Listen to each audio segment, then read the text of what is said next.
Hello students, welcome to WB exam portal. দেখো, কালকে আমি তোমাদের রুটিন দেবো বলেছিলাম, এই নেক্সট যে উইক চলছে তার, কিন্তু আমি কালকে দিতে পারিনি। এবং যারা গ্রুপে জিজ্ঞেস করেছিল, ইনফ্যাক্ট যারা ইউটিউবে আমাকে জিজ্ঞেস করেছে, তাদের প্রত্যেককে আমি একটা সাজেশান দিয়েছিলাম। সেটা হচ্ছে ডেটটাকে ওয়েস্ট হতে দেবে না, ডেটাকে কখনও ওয়েস্ট করবে না, কারণ পরীক্ষার সামনে টোটাল আমরা অন অ্যান অ্যাভারেজ বলতে পারি 60 ডেজ, যদি একটা দুটো দিন কেটে বাদ দিই তাহলে 60 ডেজ আমাদের বাকি আছে। ঠিক আছে, 60 ডেজ আমাদের বাকি আছে। দেখো, এই ভিডিওটা দুটো পার্টে ভাগ করা আছে। প্রথম পার্টে আমি তোমাদের রুটিনটা নিয়ে আলোচনা করব, 10 থেকে 15 মিনিট টাইম নেবো। তারপরে তোমাদের এই শিফটের আলোচনা হবে, অর্থাৎ 26 অগস্ট ফার্স্ট শিফট তোমাদের আলোচনা হবে। এছাড়াও আগের দিন একটা শিফট করাতে আর কিছু কোশ্চেন বাদ পড়ে গেছিলো, সেগুলো চেষ্টা করবো করাতে। যদি এটা আজকে না করাতে পারি, যেহেতু আজকে একটা সামনে একটা আলোচনা আছে, তাহলে নেক্সট দিন তোমাদের ওটা অ্যাড করে দেবো। যাই হোক, প্রশ্নগুলো সলভ করাটা ম্যাটার। ঠিক আছে, আচ্ছা দেখো, এই যে আমাদের 60 ডেজ আমাদের বাকি আছে, তার প্রথম উইক আমাদের চলে গেছে। ঠিক আছে, 60 ডেজ, এই আজকে থেকে আমি 60 ডেজ ধরছি, অর্থাৎ আজকে আমাদের 17 সেপ্টেম্বর, আজকে থেকে আমি 60 ডেজ ধরছি। আর এর আগে, অর্থাৎ এর এক সপ্তাহ আগে, ঠিক আছে, আমি কিন্তু একটা তোমাদের 15 সেপ্টেম্বর অবধি, ঠিক আছে, আপ টু, আমি এখানে লিখছি ছোটো করে, আপ টু 15 সেপ্টেম্বর অবধি আমি একটা রুটিন তোমাদের দিয়েছিলাম। যারা জানো তারা জানো, আর যারা জানো না তাদের জন্য একটু হালকা করে বলে দিই আমি তোমাদের সেখানে কি কি বলেছিলাম করতে।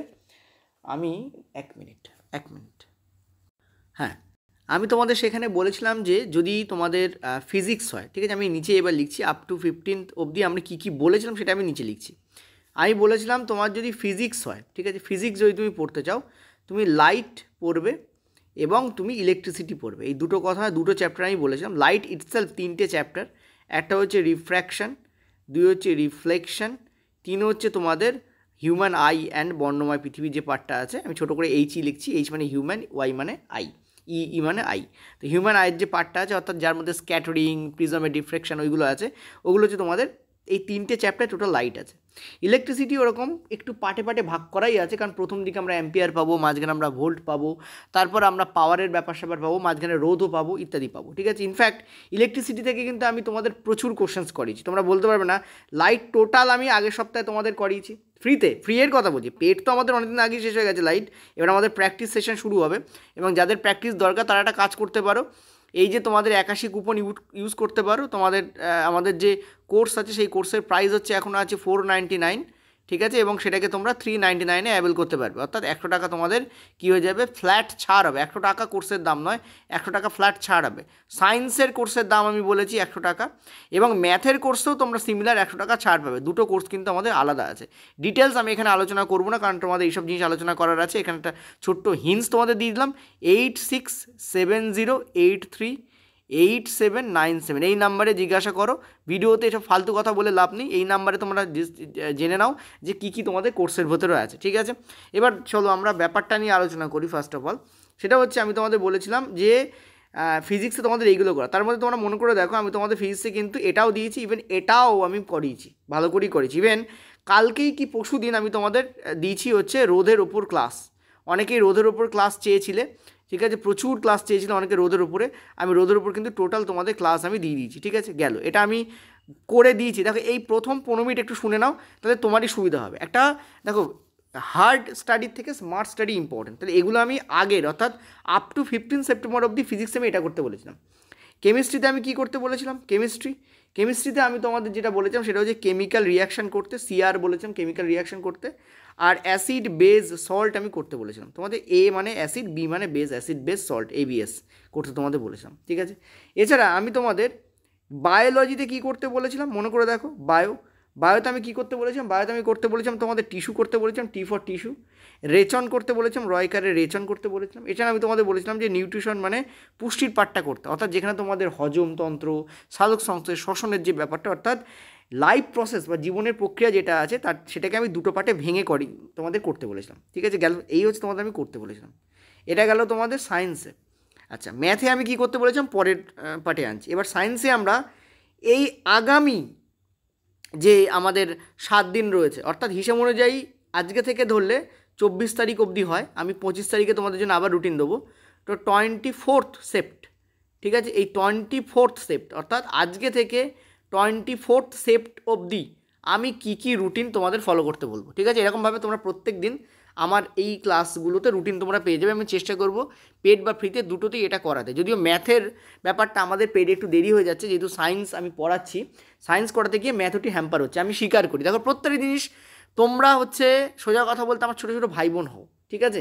আর সবথেকে বড় কথা তোমরা আমার স্টুডেন্ট হও, ঠিক আছে? টিচারদের সঙ্গে যেমন স্টুডেন্টদের মিথ্যে বলা উচিত নয়, তেমন স্টুডেন্টের সাথেও কিন্তু টিচারদের মিথ্যে বলা উচিত নয়। এই যে হেরিটেজটা আছে না, এই যে ব্যাপারটা আছে, সেটা আজকাল হারিয়ে যাচ্ছে। এটাকে যেদিন আমরা আবার ফেরত আনতে পারবো আমাদের সমাজে, সোসাইটিতে, দেখবে সেদিন শিক্ষা ব্যবস্থায় উন্নতি আসবে, বড় বড় ডিগ্রি থাকবে আর লোকে বেকার হয়ে ঘুরবে। এই জিনিসটা ঘটবে না, কারণ এই ফান্ডামেন্টাল টিচিং বা ফান্ডামেন্টাল এই এডুকেশনটা বর্তমান জীবনে ভীষণ দরকার, ঠিক আছে? ভীষণ দরকার বর্তমান জীবনে। যাই হোক, আমি আলোচনা করবো না, পরে কোনো দিন আলোচনা করবো সব ব্যাপার নিয়ে।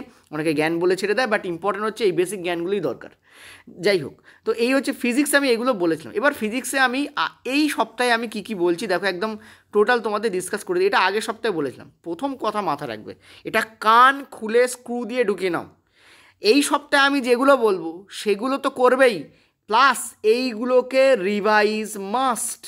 তুমি যদি রিভিশন না দাও, তুমি মানে সেই বলে না যে না দেখে কোপ মারছো, ওটা সেরকম করছো তুমি। Revise is very important, revision is very important. তুমি যদি এগুলোকে নেক্সট উইকে যেতে গেলে তোমাকে ফার্স্ট এগুলো রিভিশন দিতে হবে, অর্থাৎ প্রথম তোমাদের। এই জন্য আমি কালকে অর্থাৎ 16 তারিখে রুটিনটা দেওয়ার কথা ছিল, বাট আমি দেইনি। আমি বলেছিলাম যে এগুলো রিভিশন দাও, ঠিক আছে? অর্থাৎ নষ্ট করবে না। প্রথম কথা মনে রাখবে, পার ডে যখনই তুমি কোনো পুরনো চ্যাপ্টার খুলবে তার আগে 30 মিনিট রিভিশন করবে, ঠিক আছে? কী রিভিশন করবে? যা তুমি পড়েছো এই গত সপ্তাহে।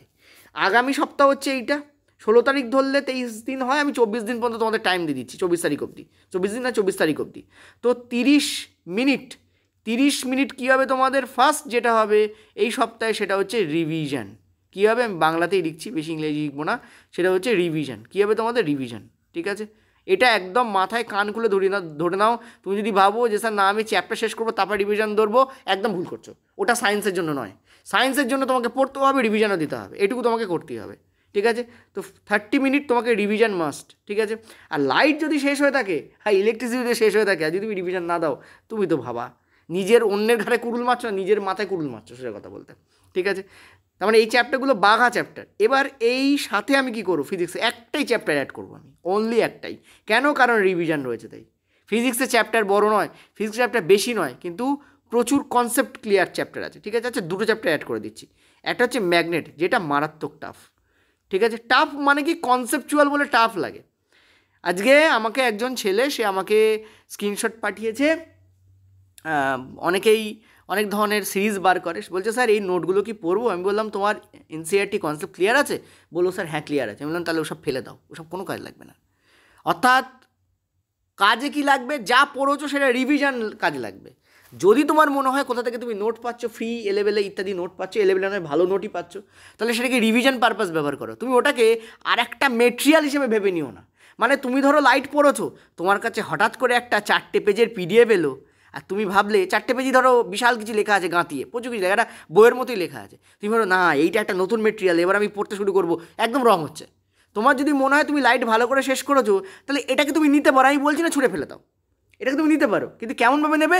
এই যা পড়েছো সেটা রিভিশনের আকারে নেবে। মানে এটাকে তুমি আলাদা মেটেরিয়াল আকারে নেবে না, রিভিশন আকারে নেবে। যদি এখানে এক্সট্রা কিছু নেওয়া থাকে, তাহলে এর সঙ্গে ম্যাচ করে দেখবে যে কতটা এক্সট্রা এতে আছে। তাহলে সেই এক্সট্রাটুকুকে জাস্ট তুমি আস্তে আস্তে, পুরো একদিনে গাঁথানোর দরকার নেই, আস্তে আস্তে 5 মিনিট 10 মিনিট করে প্রত্যেকদিন পড়বে, আর নতুন মেটেরিয়ালটাকে সামান্য করে তুমি অ্যাড করবে। সোজা কথা বলতে হজম হওয়াটা জরুরি। পেটের মধ্যে আমি খেয়ে নিলাম, তারপর বদহজম হয়ে গেল, পরের দিন আমার ভর করে বারবার আমাকে যেতে হচ্ছে, ঠিক আছে? আমি বলতে চাইছি যেটা, আর আমার গলায় গা বমি পাচ্ছে, তার মানে আমার হজম হয়নি। তার মানে হজম হতে হবে তোমাকে, সোজা কথাটা শুনতে খারাপ লাগলো, এটা হচ্ছে ফ্যাক্টর। যা খাবে ভাই হজম করার মতো খাও। তো ম্যাগনেট ইটসেলফ কিন্তু না হজম হওয়ার মতো chapter. So magnet is very important. Magnet আমি অলরেডি তোমাদের শুরু করে 2-3টে ভিডিও দিয়েছি, যারা জানো না এর জন্য বলি, ফার্স্ট কমেন্ট ফলো করো। ফার্স্ট কমেন্ট একটা লম্বা লিস্ট আছে, প্রথম তোমাদের এই কোর্স সম্পর্কে কয়েকটা ব্যাপার আছে, তার নিচে কয়েকটা লিস্ট তোমাদের দেওয়া আছে, ওখানে ফলো করো, ওখানে ম্যাগনেট সম্পর্কে পেয়ে যাবে। তো ম্যাগনেট তোমাদের পড়তে হবে। এবার আমি একটা কথা বলি, কথাটা খুব ইম্পর্টেন্ট শুনবে। 2018-তে, আমি তোমাদের ট্রেন্ডিং বলে বলছি, 2018-তে তোমাদের ক্লাস 9-এ ফিজিক্স বেশি এসেছিলো। 2019-এর পরীক্ষা, যেটা কি না 2022-এ হয়, 2019-এরই পরীক্ষা কিন্তু 2022-এ হয়েছিল করোনার জন্য, ঠিক আছে? তাতে কিন্তু ক্লাস 10-এর ফিজিক্স বেশি এসেছিলো। হতে পারে এমন যে 2025-এ যে পরীক্ষা হতে যাচ্ছে, যেটা অ্যাকচুয়ালি 2024-এর ফর্ম ফিল আপ, তাতে হয়তো দেখা গেল আবার ক্লাস 9 ঘুরে ফিরে চলে এলো, হতেই পারে, বলা যায় না। তাই জন্য ক্লাস 9, এখন আমি ভয় দেখাচ্ছি না, হতে পারে যে এবারেও ক্লাস 10 পড়লো, মানে আমাকে ক্লাস 9-10 সমান গুরুত্ব দিয়ে পড়লে একটু ভালো হয়। যদিও আমরা জানি যে লাইট, ইলেকট্রিসিটি আর ম্যাগনেট হচ্ছে মোস্ট ইম্পর্টেন্ট চ্যাপ্টার। আমরা যে ট্রেন্ড দেখেছি তোমাদের 18 থেকে 2022-এর শিফট টাইম যে ট্রেন্ড দেখেছি, আমি বলতে পারি যে 2018-তে কিন্তু মিক্সড আপ এসেছিলো, কিন্তু 2022-এ 99% ঘেসে গেছে 10-এর দিকে, 10-এর ফিজিক্সের দিকে। সুতরাং আমরা 2025-এ কী করবো, এই দুটোকেই পড়বো। অবশ্যই এক্সটাকে মানে 10টাকে একটু বেশি গুরুত্ব দেবো, কিন্তু এটাকে কম গুরুত্ব আমরা দেবো না। মানে এটাকে আমরা 100% গুরুত্ব দেবো আর এটাকে আমরা 5% গুরুত্ব দেবো, তা করলে হবে না। এটাকে আমাকে 100% গুরুত্ব দিলে এটাকে আমরা 70% গুরুত্ব দিতে হবে। 170 অর্থাৎ 10:7 ফর্ম্যাটে পড়তে হবে। এটা 10 নাও, এটা 7 নাও, এই ফর্ম্যাটে তোমাকে পড়তে হবে। তার মানে আমি এখানে একটা নতুন ফিজিক্সের চ্যাপ্টার অ্যাড করতে যাচ্ছি। মনে রাখো, সেটা হচ্ছে টাফ চ্যাপ্টার অ্যাড করবো কি নর্মাল চ্যাপ্টার অ্যাড করবো বলো। যদি নর্মাল চ্যাপ্টার আমাকে বলতে হয়, তাহলে তুমি একটা কাজ করতে পারো, সেটা হচ্ছে তুমি কার্যক্ষমতা শক্তি পড়তে পারো। এমনি ইম্পর্টেন্ট খুব, ঠিক আছে। Work power energy, work power এনার্জির কেন আমি অ্যাড করলাম ওয়ার্ক পাওয়ার? দেখো, সায়েন্টিফিক প্রত্যেকটা জিনিস শুনে নাও। অনেকেই তো রুটিন দেয়, আমার রুটিনটা প্রচণ্ড সায়েন্টিফিক হয়, কারণ আমি জীবনে এইভাবে পড়াশোনা করেছি। আমি তোমার যখন পড়াই তখন এইভাবে পড়াই। সেটা হচ্ছে ওয়ার্ক পাওয়ার এনার্জির ক্ষেত্রে এই পাওয়ার আর এনার্জি অনেকটাই ইলেকট্রিসিটির মধ্যে আছে। ওখানেও তুমি কিন্তু জুল পাবে, ওখানেও তুমি কিন্তু হিট পাবে, ওখানেও তুমি দেখবে যে 1 kilowatt hour equal to 3.6 into 10⁶, ওটাও তুমি কিন্তু পাবে ওখানে। তার মানে ওখানে তুমি এমন কিছু পাবে যার সঙ্গে এটা রিলেট করতে পারবে। তার মানে তোমার মনে হবে যে না, আমি তো পুরনো জিনিসই পড়ছি, যা আগের সপ্তাহে পড়ে এসেছি। এটা তোমার কনফিডেন্সকে বুস্ট আপ করবে। অতএব এই ওয়ার্ক পাওয়ার এনার্জি তুমি নিতে পারো, কার্যক্ষমতা শক্তি 9-এর যে পার্ট তুমি নিতে পারো, ঠিক আছে। এই দুটোই থাকলো, অর্থাৎ রিভাইজ এই দুটো, কারণ এই দুটো খুব ভারী চ্যাপ্টার। আমি জানি অনেকেরই এই দুটো পুরো ক্লিয়ার হয়নি এখনও, সেই জন্য আমি এই দুটো, যার যদি কিছু বাকি থাকে সেটা এখানে ঢুকিয়ে দেবে, প্লাস এই দুটো এবং এই দুটো, ঠিক আছে। তার মানে এই সপ্তাহে কিন্তু দুটো চ্যাপ্টার হলো না, অ্যাকচুয়ালি 4টে চ্যাপ্টার হয়ে গেল। এবার যখন সপ্তাহ এগোবে দেখবে চ্যাপ্টার প্রেশার বাড়বে, ঠিক আছে। ক্লিয়ার হলো? আচ্ছা, কেমিস্ট্রিতে এসো, ঠিক আছে। কেমিস্ট্রি বলো, প্রেমিকার সাথে কেমিস্ট্রি কেমন? ঠিক আছে, ওরকম যদি কেমিস্ট্রি হতো তাহলে তো হয়েই যেত। কখনো মারামারি, কখনো গালাগালি, আবার কখনো চুম্বন, ঠিক আছে। Sorry for that, don't worry. চলো দেখো, আই এম সরি। তো এখানে হচ্ছে যে কেমিস্ট্রি, ঠিক আছে। কেমিস্ট্রিতে আমরা কী দেখবো? দেখো, কেমিস্ট্রির ক্ষেত্রে একটা জিনিস মাথায় রাখবে। এবার তোমরা আমাকে বলবো, স্যার আপনি টিচারও এরকম কথা বলছেন। দেখো, টিচার আমি কাদের টিচার? আমি কি ক্লাস 5-6-এর টিচার? তোমাদের কার কার বয়স এখানে আছে 18-এর কম? ভাই, ভিডিও বন্ধ করে চলে যাও, তোমাদের এখনও পরীক্ষা দেওয়ার বয়স হয়নি, ঠিক আছে। ম্যাচিওর হও, তারপর শোনো। তো কেমিস্ট্রিতে আমরা কী পড়বো? কেমিস্ট্রিতে আমরা যেটা পড়বো সেটা হচ্ছে যে আমাদের আসলে মন মানে না কেমন যেন হয়ে গেছে। আমরা চুমু বা চুম্বন শব্দটা শুনলে সবসময় আমাদের যেন নেগেটিভ দিকে ফিলিংসটা আসে। কিন্তু একটা মাও তো তার সন্তানকে চুমু করে কি করে না, তাই না? ঠিক আছে, এইভাবে ভাবো ব্যাপারগুলো। যাই হোক, চলো ফিরে আসি। কেমিস্ট্রিতে আমরা কি পড়বো? দেখো, কেমিস্ট্রিতে আমরা যেটা পড়বো সেটা হচ্ছে যে আমরা পড়েছিলাম কি, কেমিক্যাল রিয়াকশান আমাদের পড়া হয়ে গেছে। এবারে একটা ভারী চ্যাপ্টার তোমাদের দিচ্ছি, চ্যাপ্টার খতম করতে হবে, সেটা হচ্ছে কার্বন অ্যান্ড ইটস কম্পাউন্ড, ঠিক আছে। কার্বন অ্যান্ড ইটস কম্পাউন্ড কিন্তু বিশাল বড় chapter. Carbon and its compound বিশাল বড় চ্যাপ্টার, আর কোনো জিনিস এখানে বাদ যায়নি। মাঝখানে IUPAC যে নেমিং, সেটা স্ট্রাকচার NCERT থেকে বাদ গেছিলো, কিন্তু ওটাকে আবার অ্যাড করে দেওয়া হয়েছে। এছাড়াও সাবানের খানিকটা পর্ব বাদ গেছিলো, ওটা আবার অ্যাড করে দেওয়া হয়েছে। মানে আমরা বলতে পারি কার্বন অ্যান্ড ইটস কম্পাউন্ড থেকে কিছু বাদ যায়নি। এটা বিশাল বড় chapter. So carbon and its compound এবং তার সাথে কেমিক্যাল রিয়াকশান ও অ্যাসিড বেস সল্ট রিভাইজ কিন্তু চলবে, ঠিক আছে। কেমিস্ট্রি এটা বলছি মানে উনি একটা চ্যাপ্টার নয়, এটা বেসিক্যালি এগুলো নিয়ে এটা চ্যাপ্টার, ঠিক আছে। আচ্ছা, এছাড়া আমরা কি পড়বো? আমি তোমাদের এখানে এটা 9 থেকে দিলাম, ঠিক আছে। এটা আমি কী করলাম, এটা আমি তোমাদের 9 থেকে দিলাম, এটা 9-এর চ্যাপ্টার হলো, ঠিক আছে। আর কি পড়বো? আর যেটা আমি পড়বো সেটা হচ্ছে দ্রবণ, অর্থাৎ matter around us is pure or not. অর্থাৎ তোমাদের যে দ্বিতীয় চ্যাপ্টার আছে তোমাদের 9-এর, সেই চ্যাপ্টারটা তোমাদের দিচ্ছি, ঠিক আছে। দ্রবণের যে পার্টটা আছে, এই দ্রবণ বললে বেটার বুঝতে পারো ওই চ্যাপ্টারটাকে। তো দ্রবণের যে পার্টটা আছে ওটা তোমাকে পড়তে হবে। এবার তুমি বলবে, স্যার আমি দ্রবণ কেন দিচ্ছেন? দেখো, দ্রবণে তুমি একটা পার্ট পাবে, সেটা হচ্ছে কোলয়েড। আর কোলয়েডে তোমরা দেখবে টিন্ডাল এফেক্ট আছে, যেটা তুমি আবার লাইটে পড়েছো। তার মানে তুমি খেয়াল করো, ব্যাপক সায়েন্টিফিক, মানে এখানে কিছু জিনিস পড়বে যেটা আগে অলরেডি পড়ে এসছো। যদি তুমি মানে ঠিকঠাকভাবে পড়ে থাকো, ঠিক আছে। ঢং করে পড়ে লাভ নেই, পড়তে হলে পড়ার মতো করে পড়তে হবে। আর সেই যদি তুমি পড়ে থাকো, তুমি জানো যে দ্রবণের মধ্যে টিন্ডল এফেক্ট আছে, কারণ কলয়েড ব্যাপারটা আছে। আর সেই দ্রবণ মানে শুধু দ্রবণের ব্যাপারটা পড়তে বলছি না, কিন্তু দ্রবণ যে চ্যাপ্টার আছে পুরো চ্যাপ্টারটা পড়তে বলছি, ঠিক আছে? তো এটা তোমাকে পড়তে হবে। তাহলে এই দুটো গেল, প্লাস এই দুটো অ্যাড হলো। এবার বায়োলজিতে এসো। বায়োলজিতে আমরা কী করবো দেখো, বায়োতে আমি একটু তোমাদের একটু ঠিক আছে, একটু কিছু, খুব বেশি না, বায়োতে আমি তোমাদের যেটা করবো সেটা হচ্ছে লাইফ প্রসেস ফুল কমপ্লিট করতে বলছি। লাইফ প্রসেস অর্থাৎ জীবনের প্রক্রিয়া সমূহ, এটা বললে বেটার বুঝতে পারবে মনে হয়, ঠিক আছে? জীবনের প্রক্রিয়া সমূহ পড়াফলা বলে ছেড়ে দিচ্ছি। এই যে তোমার চ্যাপ্টার আছে, এই চ্যাপ্টারটা ফুল কমপ্লিট করো, ঠিক আছে?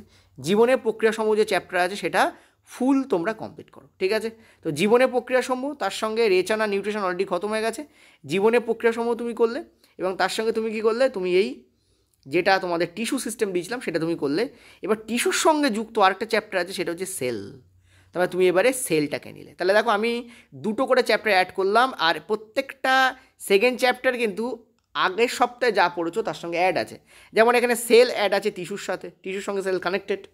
এখানে তুমি দ্রবণকে পাবে লাইটের মধ্যে, এখানে তুমি ওয়ার্ক পাওয়ার এনার্জিরও একটা পার্ট তুমি ইলেকট্রিসিটির মধ্যে পেয়ে যাবে।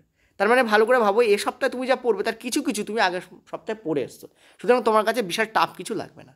এই যুগ্মভাবে অর্থাৎ রিভিশন চলবে, এদিকে এটা পড়বে, এটা এই সপ্তাহে করে ফেলো। তুমি এই সপ্তাহ যদি টোটালি ক্লিয়ার করা, যদি আগের সপ্তাহে যা বলেছিলাম সেটা যদি কভার করে থাকো, তুমি দেখবে এই 2 সপ্তাহ পরে তোমার মনে হবে তুমি 50%-এর বেশি খতম করে ফেলেছো। যদি তুমি নর্মাল স্টুডেন্ট হও বা মানে নিউ কামার হও, 50 নয় 60%-এর বেশি কভার করে ফেলেছো, ঠিক আছে? কারণ দেখো 3টে মেজর চ্যাপ্টার হয়ে যাচ্ছে, লাইট, ইলেকট্রিসিটি আর ম্যাগনেট। প্রথম 2 সপ্তাহ আমার 3টে মেজর চ্যাপ্টার হয়ে যাচ্ছে। কেমিস্ট্রিতেও তাই, দেখো 3টে মেজর চ্যাপ্টার হয়ে যাচ্ছে। বায়োলজিতেও দেখো 3টে মেজর চ্যাপ্টার হয়ে আরও বেশি হয়ে যাচ্ছে ইনফ্যাক্ট, ঠিক আছে? সো তোমাকে মনে রাখতে হবে যে রিভিশন মাস্ট, তার সঙ্গে এই চ্যাপ্টারগুলো করো। খুব সাইন্টিফিকভাবে আমি জিনিসটা দিয়েছি। আগে তোমাদের কনফিডেন্স বুস্ট আপ করি। সপ্তাহ তো পড়ে আছে ভাই, 60 দিনে মানে 2 মাস আছে। তো প্রথম 2 সপ্তাহের রুটিন আমি তোমাদের বলেছি এখনও অবধি। এখনও তো তোমাদের আছে 5টা সপ্তাহ, ওদিকে 3টে, ওদিকে 4টে, আর এদিকে 2, মানে 6টা। এখনও 6 সপ্তাহ পড়ে আছে, চিন্তা করার কোনো কারণ নেই। ফার্স্ট 2 সপ্তাহ, এখন কটা সপ্তাহ আছে? এখনও 6 উইকস আছে আমাদের হাতে। প্রথম 2 সপ্তাহ গেছে, ঠিক আছে? প্রথম 2 সপ্তাহ গেছে, অর্থাৎ 8 তারিখ থেকে 15 তারিখ অবধি একটা সপ্তাহ গেছে, আর 16 তারিখ মাঝে গ্যাপ গেছিলো, আমি কিছু বলিনি। 17 থেকে 24 একটা সপ্তাহ রুটিন করে দিলাম। তাহলে টোটাল আমাদের 2 সপ্তাহ গেছে, কারণ আমরা জানি 2 মাস মানে 8টা সপ্তাহ। তো টোটাল আমাদের 2 সপ্তাহ গেছে, আছে আমাদের ক সপ্তাহ? 6 সপ্তাহ আছে। চিন্তা করার কোনো কারণ নেই, ঠিক আছে? 6 সপ্তাহ আমাদের এখনও হাতে আছে, আর 6 সপ্তাহের মধ্যে এই সপ্তাহটাকে আমি বাদ দিয়েছি, মানে এই সপ্তাহটাও অ্যাকচুয়ালি 7 সপ্তাহ হাতে আছে। 1 সপ্তাহ আমি বাদ দিয়েছি, কারণ আমি রুটিন এখানে তোমাদের করে দিয়েছি তাই, ঠিক আছে? ক্লিয়ার হয়েছে? ওকে, টোটাল 8 সপ্তাহ ছিল, তো 6 সপ্তাহ আছে এখনও। চিন্তা করার কোনো কারণ নেই, এইভাবে এগিয়ে যাও। দেখো কতটা কনফিডেন্স বুস্ট আপ হয়। 2 সপ্তাহ পরে আমাকে এসে আমার কমেন্টে এসে আমাকে বলো যে স্যার বুস্ট আপ হয়েছে কি না, বলো আমাকে, ঠিক আছে? আচ্ছা, এবার আমরা চলো যাবো রিজনিংয়ে। ম্যাথ আমি আসছি। ওকে, রিজনিং আমরা কি করব? রিজনিং। দেখো রিজনিং আমি তোমাদের কী করতে বলেছিলাম সেটা আগে বলি। আগের সপ্তাহে আমি তোমাদের কী করতে বলেছিলাম, এই জায়গায় লিখছি। আচ্ছা চলো নিচে লিখছি। রিজনিং আমি তোমাদের করতে বলেছিলাম সেটা হচ্ছে কোডিং ডিকোডিং করতে বলেছিলাম, কারণ মারাত্মক পরিমাণে আসছে, ঠিক আছে? Coding decoding. দেখো রিজনিং কিন্তু কোনো সাবজেক্ট নয়, রিজনিং হচ্ছে একটা পোর্শন যেটা তোমাকে তোমার লজিক্যাল থিঙ্কিংকে কী করে, টেস্ট করে। তো এবারেও তুমি কোডিং ডিকোডিংও করবে, এ সপ্তাহে তুমি কোডিং ডিকোডিং করবে, কারণ ছাড়লে চলবে না। বলেছিলাম যে সিটিং অ্যারেঞ্জমেন্ট করতে, এ সপ্তাহে তুমি সিটিং অ্যারেঞ্জমেন্ট করবে। পাজল তোমাদের নর্মালি পড়ে না, বাট পাজল ছোটো করে যেতে পারো। এই সপ্তাহে তুমি একটু পাজলও করতে পারো, ঠিক আছে? গেল। নেক্সট হচ্ছে তোমাদের বলেছিলাম আগের সপ্তাহে যে সিলক করতে, ঠিক আছে? সিলক করতে বলেছিলাম আমি, তাই না? তো সিলক বানানটা ভুল হলো, SY হবে। তো এ সপ্তাহে তুমি সিলক করবে। দেখো টিক মারছি মানে এ সপ্তাহগুলো চলবে, ঠিক আছে? নেক্সট তোমাদের বলেছিলাম ডিস্ট্যান্স টেস্ট করতে বলেছিলাম। আমার খাতায় লেখা থাকে যা আমি বলি, আজকেও যা বলবো তো আমার খাতায় টোকা হয়ে যাবে, কারণ সেই অনুযায়ী তো আমাকে সাইন্টিফিক্যালি ম্যাপিংটা করতে হবে, তাই না? তো ডিস্ট্যান্স, শুধু তোমরা ভাবো যে স্যারা তো জাস্ট ভিডিও দিয়ে বেরিয়ে যায়, ঠিক আছে? তোমাদের এটা কখনো মনে হয় কি কখনো যে স্যারও কিন্তু খাটে? তোমাদের মতো হয়তো খাটি না ডেফিনেটলি, তোমরা পরীক্ষার জন্য যেভাবে পরিশ্রম করছো সারা বছর ধরে, সেখানে আমি হ্যাটস অফ, প্রণাম জানাই তোমাদেরকে। বিশ্বাস করো তোমরা প্রচুর খাটো, আমি নিজে খুব ভালো করে জানি, আমার সঙ্গে স্টুডেন্টদের কথা হয়, ঠিক আছে? আমি জানি অনেক ধরনের স্টুডেন্টের সঙ্গে কথা হয়, আমি জানি যে তোমরা প্রচণ্ড খাটো, ঠিক আছে? আমি ওরকম খাটতে পারবো না সত্যি কথা বলতে, কিন্তু তোমাদের পাশে থাকার চেষ্টাটা করি। তো ডিস্ট্যান্স টেস্ট গেল। নেক্সট হচ্ছে তোমাদের আমি বলেছিলাম যে ব্লাড রিলেশন আর ইনইকুয়ালিটি পরের সপ্তাহে করতে। তো এবারে দেখো আমি তোমাদের এক্সট্রা যেটা অ্যাড করে দিচ্ছি এখানে, সেটা হচ্ছে ওই দুটো কী কী, সেটা হচ্ছে ব্লাড রিলেশন, ঠিক আছে, ব্লাড রিলেশন আর কি, আর হচ্ছে ইনইকুয়ালিটি, আর কি, আর হচ্ছে ইনইকুয়ালিটি, ঠিক আছে, ব্লাড রিলেশন আর ইনইকুয়ালিটি। ইনইকুয়ালিটি কাকে বলে জানো? এই যে এক্স এরকম গ্রেটার দ্যান ওয়াই থাকে, তারপরে এক্স ইকুয়াল টু ওয়াই থাকে, তারপরে এস লেস দ্যান ওয়াই থাকে, এই তিনটে থাকলে কোনটা হবে এরকম যে থাকে, ওটাকে আমরা বলি হচ্ছে ইনইকুয়ালিটি, ঠিক আছে, ওটা তোমরা প্র্যাকটিস করবে। ওকে, এই হচ্ছে তোমাদের থাকলো, এগুলো হচ্ছে এগুলো হচ্ছে মানে রিজনিংয়ের 90% এই কটা টপিক কভার করে, ঠিক আছে। এবার দেখো এছাড়া আরেকটা জিনিস তোমরা করবে, এখানে বলেছি সেটা conditional coding decoding. Coding decoding অনেক টাইপের হয়, লেটার কোডিং ডিকোডিং হয়, এটা তোমরা করবে সেটা হচ্ছে কন্ডিশনাল কোডিং ডিকোডিং, ঠিক আছে, কন্ডিশনাল। ওকে, কন্ডিশনাল কোডিং ডিকোডিং তোমাদেরকে করতে হবে, যেটা এনসিইআরটিতে মানে বিগত বছরে সবসময় এনসিইআরটি বলবো ওইটাই চলে আসে, বিগত বছরে কিন্তু প্রচুর পরিমাণে কিন্তু পড়েছে কন্ডিশনাল কোডিং ডিকোডিং, ঠিক আছে। এছাড়া আরেকটা জিনিস তোমাকে এই সপ্তাহে একটু করতে হবে, সেটা হচ্ছে কি, সেটা হচ্ছে অ্যালফা নিউমেরিক সিরিজ। লাস্ট ইয়ারে অ্যালফা নিউমেরিক সিরিজ প্রচুর পরিমাণে পড়েছে, অ্যালফা নিউমেরিক সিরিজ, ঠিক আছে, অ্যালফা নিউমেরিক সিরিজ প্রচুর পরিমাণে তোমাদের লাস্ট ইয়ারে করেছে। প্রিভিয়াস ইয়ার কার পড়বে? আরপিএফের পড়বে, ঠিক আছে, NTPC graduate and undergraduate 2025-এর পিডিএফ সবার কাছে চলে এসছে, সেটা পড়বে, ঠিক আছে, মানে প্র্যাকটিস করবে। আর কি করবে? লাস্ট ইয়ারে যে রেলওয়ে গ্রুপ ডি অর্থাৎ আরআরসি গ্রুপ ডি 2022 তার যে পিওয়াইকিউ আছে, রিজনিংয়ের কথা বলছি, সব কাজ কিছুরই করতে হবে, তো মানে সায়েন্সের করতে হবে, রিজনিংয়ের করতে হবে, তো এই তুমি প্র্যাকটিস করবে। কিন্তু আরপিএফ মাস্ট, কারণ আরপিএফের থেকে প্যাটার্নটা নতুন ফলো আপ হচ্ছে, ঠিক আছে, লাস্ট ইয়ারে যে আরপিএফ হয়েছে তার পার্ট করবে তুমি। তো এই কটার তুমি পিআইকিউ প্র্যাকটিস করো, যেখান থেকে পারো সেখান থেকে করো, কোনো প্রবলেম নেই, প্র্যাকটিস ইম্পর্টেন্ট, ঠিক আছে। চলো এবার ম্যাথে যাব। দেখো প্রথমে আমি ক্ষমা চাইছি, কারণ ম্যাথ আমাদের একটুখানি পিছিয়ে গেছে, মানে পেড ম্যাথের কথা বলছি, কারণ আমরা সায়েন্স করাছিলাম বলি ম্যাথটা পিছিয়েছে, ঠিক আছে। তো ম্যাথে আমি তোমাদের কী কী বলেছিলাম, আমরা লাস্ট ইয়ার করতে, মানে লাস্ট তোমাদের উইক করতে, সেটা হচ্ছে পরিমিতি বলেছিলাম করতে। এছাড়া তোমাদের বলেছিলাম কোয়াড্রেটিক ইকুয়েশন তোমাদের করতে। তার সঙ্গে আমি তোমাদের পাটিগণিত তোমাদের উপর ছেড়েছিলাম, পাটিগণিত থেকে বলেছিলাম যে কোনো চ্যাপ্টার করতে পারো, বা মিসলিনিয়াসভাবে, MISC মানে মিসলিনিয়াস ফর্ম্যাটে, মানে টাইম অ্যান্ড ডিস্ট্যান্স, তারপরে অ্যাভারেজ সব মিলিমিশিয়ে করলাম, ঠিক আছে। এই সপ্তাহে আমি একটা স্পেসিফিক জিনিস দিচ্ছি, খেয়াল করো, যদি তুমি না করে থাকো SI CI মাস্ট করো, SI অ্যান্ড CI, ঠিক আছে, এগুলো এই সপ্তাহে SI CI মাস্ট করো। এগুলো তো তোমাকে রিভিশন দিতেই হবে, যা তুমি করে ফেলছো তার রিভিশন মাস্ট, রিভাইজ, ঠিক আছে, ছাড়লে চলবে না, রিভাইজ মাস্ট, ঠিক আছে। তুমি পিওয়াইকিউ থেকেও করতে পারো, কিছু যায় আসে না, রেলওয়ে এনটিপিসি নাও, আরপিএফ নাও, রেলওয়ে গ্রুপ ডি নাও, যে কটা লিখলাম আগেরবার সে কটার পিওয়াইকিউ উঠিয়ে নাও, করো, কোনো প্রবলেম নেই। SI CI তুমি তোমাকে করতে হবে, গেল। নেক্সট যেটা তোমাকে করতে হবে TSD, time speed distance, TSD very important একটা জিনিস। নেক্সট তোমাকে যেটা করতে হবে সেটা হচ্ছে এজ, ঠিক আছে, এজ। এখানে কিন্তু অ্যাকচুয়ালি টোটাল কটা চ্যাপ্টার হলো বলতো? 4টে চ্যাপ্টার হয়ে গেলো, কিন্তু SI আর CI কিন্তু আলাদা চ্যাপ্টার। নেক্সট তোমাকে যেটা করতে হবে সেটা হচ্ছে তোমাকে রেশিও অ্যান্ড প্রপোর্শন করতে হবে, ঠিক আছে। এ কটা তোমাকে আমি পাটিগণিতে দিলাম। এবার অ্যালজেব্রায় এসো। অ্যালজেব্রা কী করবো? অ্যালজেব্রায় তোমাদের, তুমি অলরেডি দ্বিঘাত সমীকরণ যদি করে থাকো সেটাকে মাস্ট প্র্যাকটিস, দ্বিঘাত সমীকরণ প্র্যাকটিস না করলে ভুলে যাবে। XYZ দিয়ে যে অঙ্কগুলো পড়ে, x + 1/x = something, x - 1/x = something, এই যে টপিকটা পড়ে, এটা তোমাদের অ্যালজেব্রাতে করতে হবে, ঠিক আছে। এটা তোমাদের কী করতে হবে? অ্যালজেব্রাতে মাস্ট করতে হবে, ঠিক আছে। এই উইকে আমি চেষ্টা করবো আমাদের পেডে যা আছে এগুলো তো অলরেডি হয়ে গেছে, তোমাদের TSD হয়নি এখন, এইটা বাকি আছে তোমাদের পেডে, এটা হয়ে গেছে। তোমাদের অ্যালজেব্রার যে পার্টটা আছে সেটা আমি ধরবো, এবং তোমাদের জিওমেট্রি চলছে, জিওমেট্রি আমি তোমাদের করাবো। তো যেটা বলতে চাইছিলাম সেটা হচ্ছে জিওমেট্রি তোমাদের ইন্ট্রোডিউসড হবে এবার, ঠিক আছে, জিওমেট্রি। ওকে, জিওমেট্রিতে আমরা ত্রিভুজের ওপর ব্যাপার স্যাপারগুলো করবো। ধরো এখানে একটা ত্রিভুজ আছে, এখানে একটা ত্রিভুজ, মানে একটাই ত্রিভুজ আছে, ঠিক আছে, এবং তার উপর দিয়ে এখানে একটা লম্ব টানা হলো বা কোনো দাগ টানা হলো, ফলে এই দুটো পার্ট ভাগ হয়ে গেল। এটা যদি 3 সেমি হয় এটা তাহলে কত হবে, ঠিক আছে। অ্যাপোলোনিয়াস থিওরাম, থেলস থিওরাম, স্টুয়ার্টস থিওরাম ইত্যাদি যে থিওরামগুলো আছে। এছাড়াও আইসোসেলেস ট্রায়াঙ্গেল অর্থাৎ তোমাদের সমদ্বিবাহু ট্রায়াঙ্গেলের ক্ষেত্রে কিছু বেসিক রেজাল্ট আছে এবং ইউনিক রেজাল্ট আছে, সেই রেজাল্টগুলো তোমাকে করতে হবে, কারণ এর উপর বিগত বছরের প্রশ্ন এসছে। আর একটা জিনিস তোমাকে যেটা মাস্ট করতে হবে সেটা হচ্ছে দুটো ত্রিভুজের সিমিলারিটি বেসড প্রশ্ন। প্রচুর পরিমাণে লাস্ট ইয়ারে সিমিলারিটি বেসড প্রশ্ন এসছে, ঠিক আছে, কংগ্রুয়েন্সিও এসছে, সর্বসমতা, কিন্তু তার সঙ্গে সিমিলারিটি বেসড প্রশ্ন মারাত্মক এসছে। তো সিমিলারিটি কনসেপ্টের উপর কোশ্চেন তোমাকে অবশ্যই করতে হবে, অর্থাৎ লাইন্স অ্যান্ড অ্যাঙ্গেলসের কথা বলছি। লাইন্স অ্যান্ড অ্যাঙ্গেলস মানে এইটা, ঠিক আছে? তো লাইন্স অ্যাঙ্গেল অ্যান্ড ট্রায়াঙ্গেলের যে ধারণা সেটা তোমাকে মাস্ট করতে হবে। তার মানে কিন্তু এবারে কিন্তু একটুখানি তোমার কিন্তু প্রেশার এলো। তার মানে এগুলো কিন্তু বিশাল বড় জিনিস। এক সপ্তাহে তুমি কিন্তু শুধু সায়েন্স করবে তা নয়, তুমি কিন্তু রিজনিংয়ে প্র্যাকটিস করবে এবং তার সঙ্গে তোমাকে কিন্তু ম্যাথও করতে হবে। সায়েন্স কিন্তু আবার কেবলমাত্র একটা চ্যাপ্টার নয়, সায়েন্স কিন্তু বেসিক্যালি 3টে চ্যাপ্টার। তার মানে এটা তোমাকে মাস্ট করতে হবে, ঠিক আছে? এবার তোমরা বলবে স্যার জিকে কী করবো? দেখো জিকে আমি তোমাদের আগের দিনও বলেছি, জিকেটা একটু অন্য কালিতে লিখি। জিকে আমি তোমাদের আগের দিনেও বলেছিলাম যে জিকে যখন তোমরা প্র্যাকটিস করবে তোমরা মান্থলি প্র্যাকটিস করো। আগের মাসে মানে আগের উইকে তুমি ধরো নিয়েছিলে যে এটা সেপ্টেম্বর চলছে, তুমি ধরো অগস্টের জিকে নিয়েছিলে। সেই অগস্টের জিকেগুলোকে তুমি ভালো করে প্র্যাকটিস করেছো আশা করি। এবার সেপ্টেম্বরের জিকে নাও, অর্থাৎ আস্তে আস্তে তোমাকে একটু বাড়াতে হবে। জিকে মানে আমি এখানে কারেন্ট অ্যাফেয়ার্সের কথা বলছি, ঠিক আছে? আগের সপ্তাহে যদি তুমি অগস্ট মাসের জিকে নিয়ে থাকো, এই সপ্তাহে তুমি সেপ্টেম্বর মাসের জিকে নাও।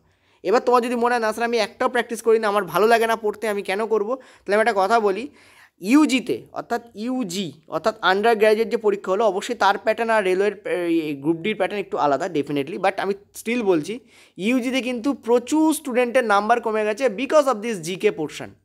তারা রিজনিংয়ে আমার কাছে কমপক্ষে তো প্রচুর শিফট এসছে সোজা কথা বলতে, তাদের প্রত্যেকের নাম্বার আমাকে শেয়ার করেছে। ইভেন আমি একটা স্পেশাল ওয়েবসাইট আছে তাদেরও আমি চেক আউট করেছি তাদের নাম্বার সেখান থেকে, কারণ আমাকে স্ক্রিনশট দেওয়া হয় প্রচুর পরিমাণে। আমি সেখানে দেখলাম যে মোটামুটি অন অ্যান অ্যাভারেজ আমি কী দেখতে পাচ্ছি, দেখো অনেক 15 মিনিট টাইম নেবো ভেবেছিলাম, বাট 30 মিনিট হতে গেল।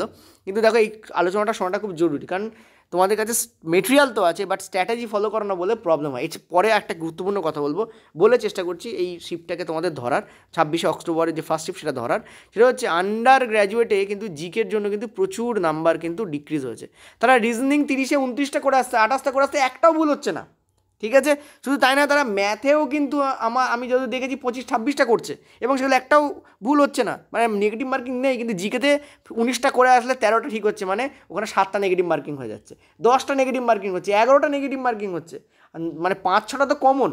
তার মানে তুমি তুক্কা মারছো ওখানে গিয়ে, তাই বলবো তুক্কা মেরো না। প্রথম কথা নেগেটিভ মার্কিং আছে, এক গেল।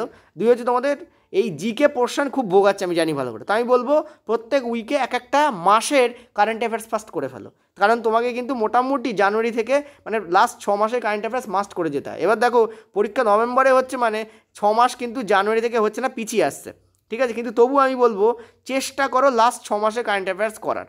এবং যদি কোনো অ্যাওয়ার্ড জানুয়ারি বা ডিসেম্বর, মানে 2024 ডিসেম্বর জানুয়ারিতে এসছে কোনো স্পেশাল কোনো অ্যাওয়ার্ড, তাহলে সেই স্পেশাল অ্যাওয়ার্ডের ব্যাপারটা কিন্তু অবশ্যই করে যাও। ওই দিক সময়ের পুরো করতে বলছি না, কিন্তু স্পেশাল অ্যাওয়ার্ড কারণ মনে রাখাটাও তো ফ্যাক্টর, ঠিক আছে? তো এবং রিভাইজ কিন্তু মাস্ট এক্ষেত্রে। তুমি যদি কারেন্ট অ্যাফেয়ার্স রিভাইজ না করো তুমি ডেফিনেটলি ভুলে যাবে, ঠিক আছে? তো কারেন্ট অ্যাফেয়ার্স রিভাইজ কিন্তু মাস্ট। দেখো এর পরেও কিন্তু ইকোনমিক্স থেকে কোশ্চেন্স আছে, হিস্ট্রি জিওগ্রাফি থেকে কোশ্চেন্স আছে। আমি আগের দিন হিস্ট্রি জিওগ্রাফি নিয়ে আলোচনা করেছিলাম, বাট আমি বলবো না করে এই পার্টটাকে তুমি ভালো করে কভার করো, তাহলেও হবে। এছাড়াও তোমাদের 6 উইক বাকি আছে এখনও, চিন্তা করার কোনো কারণ নেই, সবটা শেষ করে দেবো, চিন্তা করার কোনো কারণ নেই, ঠিক আছে?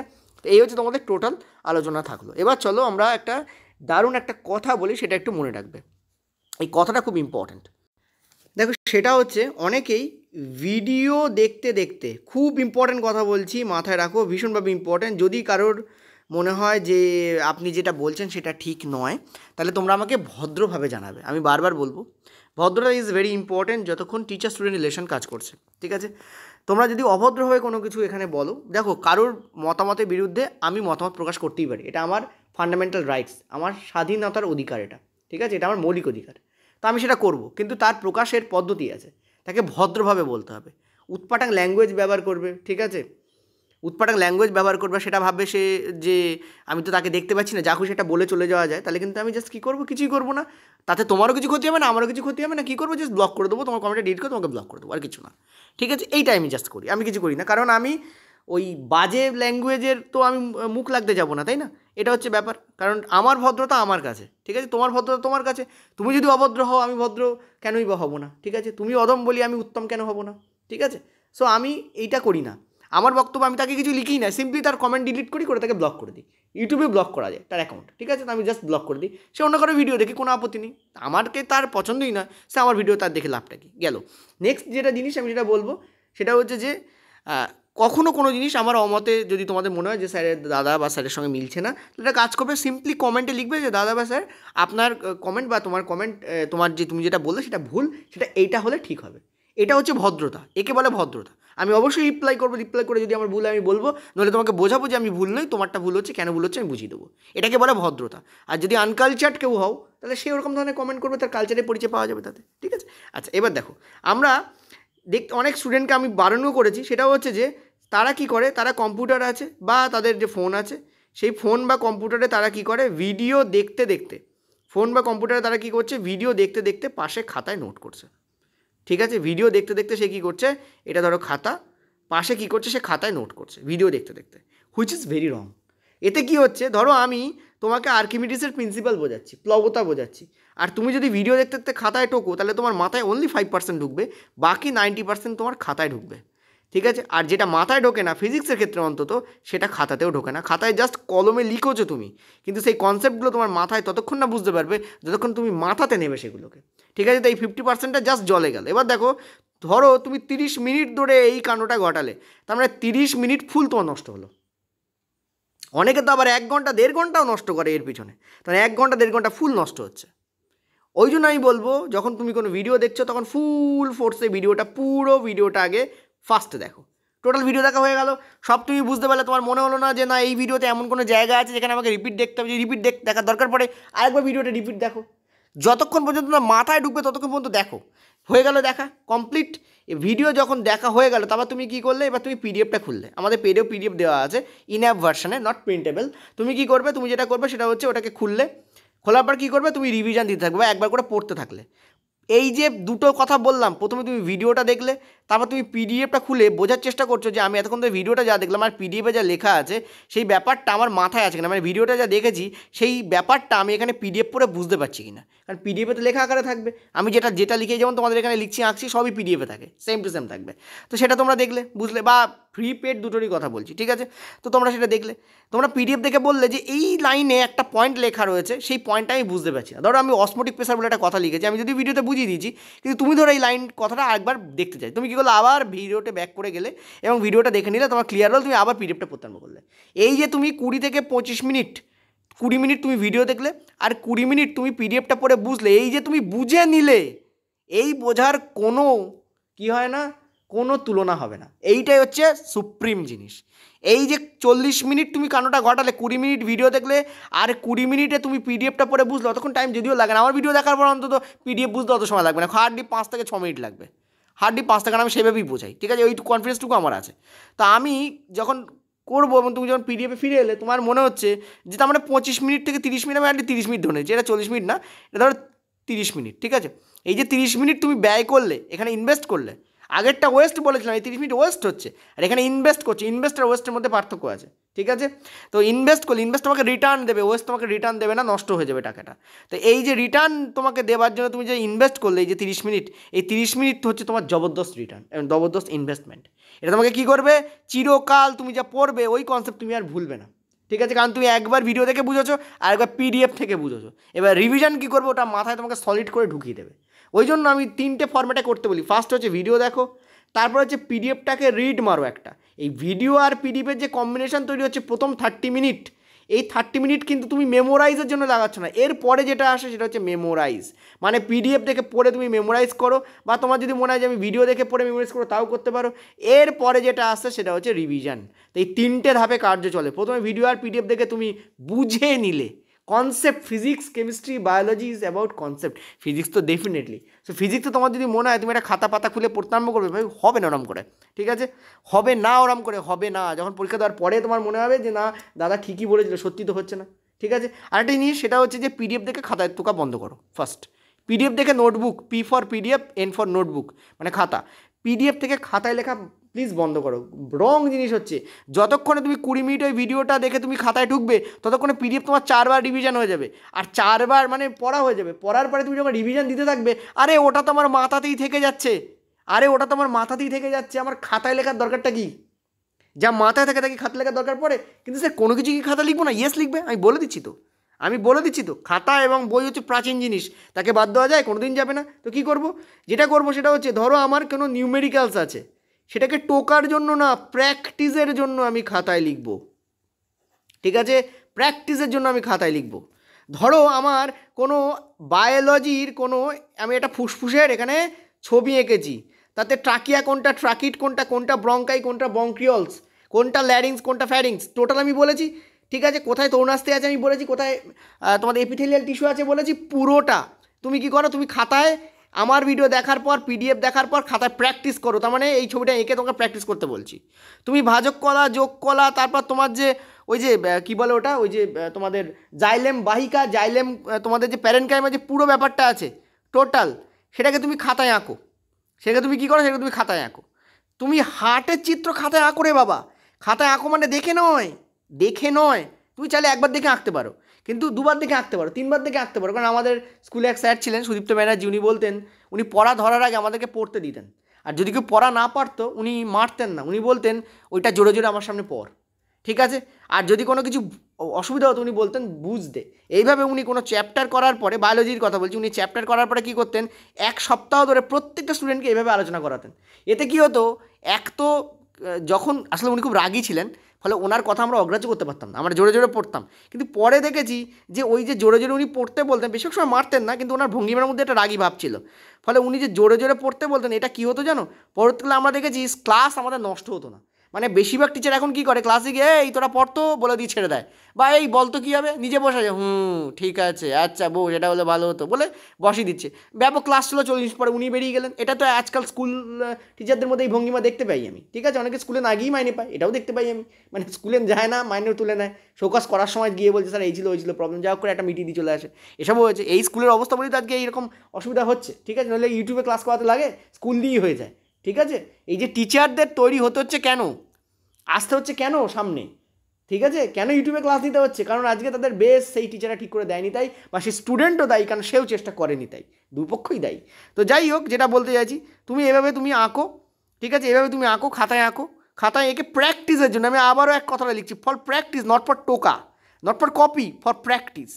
প্র্যাকটিসের জন্য করলে কী হবে, এক তো ওটা খাতাতে থাকছেও, প্লাস তোমার প্র্যাকটিসও হচ্ছে। আমি বলবো বায়োলজির যে ফিগার বেস প্রশ্ন, সেগুলো মাস্ট তোমরা প্র্যাকটিস করবে খাতায় এঁকে। ঠিক আছে, ছোটো ছোটো করে কোনটা অলিন্দ, কোনটা নিলয়, কোন দিক থেকে কোন দিকে রক্ত যাচ্ছে তার ফিগার তোমাকে এঁকে দেখাতে। এরকম প্রচুর আছে, আমি জাস্ট একটা এক্সাম্পল দিলাম। যেমন তোমাদের পাচনতন্ত্রী প্রচুর ছবি আছে। ঠিক আছে, তো এইসব ব্যাপারগুলো তোমাকে করতে হবে, নিউমেরিক্যালসগুলো তোমাকে করতে হবে। এছাড়াও কেমিক্যাল রিয়াকশন যখন ব্যালেন্স করবে, খাতায় লিখে ব্যালেন্স করবে, লিখে ব্যালেন্স করতে বলেছি, আমি বলিনি টুকতে। নেক্সট যখন জৈব কার্বনের কোনো ফর্মুলা লিখছো, খাতায় লিখে করো, প্র্যাকটিস হবে। ঠিক আছে, এরকম ধরনের কিছু করতে পারো। ম্যাথ তো খাতায় হয় না, খাতা ছাড়া হয় না, রিজনিং তো খাতা ছাড়া হয় না। এই জিনিসটা বলার দরকার ছিল। প্রচুর স্টুডেন্টের এটা নিয়ে ডাউট থাকে, তো আমি কিন্তু পরিষ্কার ক্লিয়ার করলাম। অনেকক্ষণ টাইম নিচ্ছি তোমাদের, চলো এবার শিফট আলোচনা করা যাক। এবার বলবো স্যার আপনি তো অনেকক্ষণ ধরে গেঁদাচ্ছেন, আর আমারও তাই মনে হচ্ছে। চলো এবার আলোচনা করা যাক।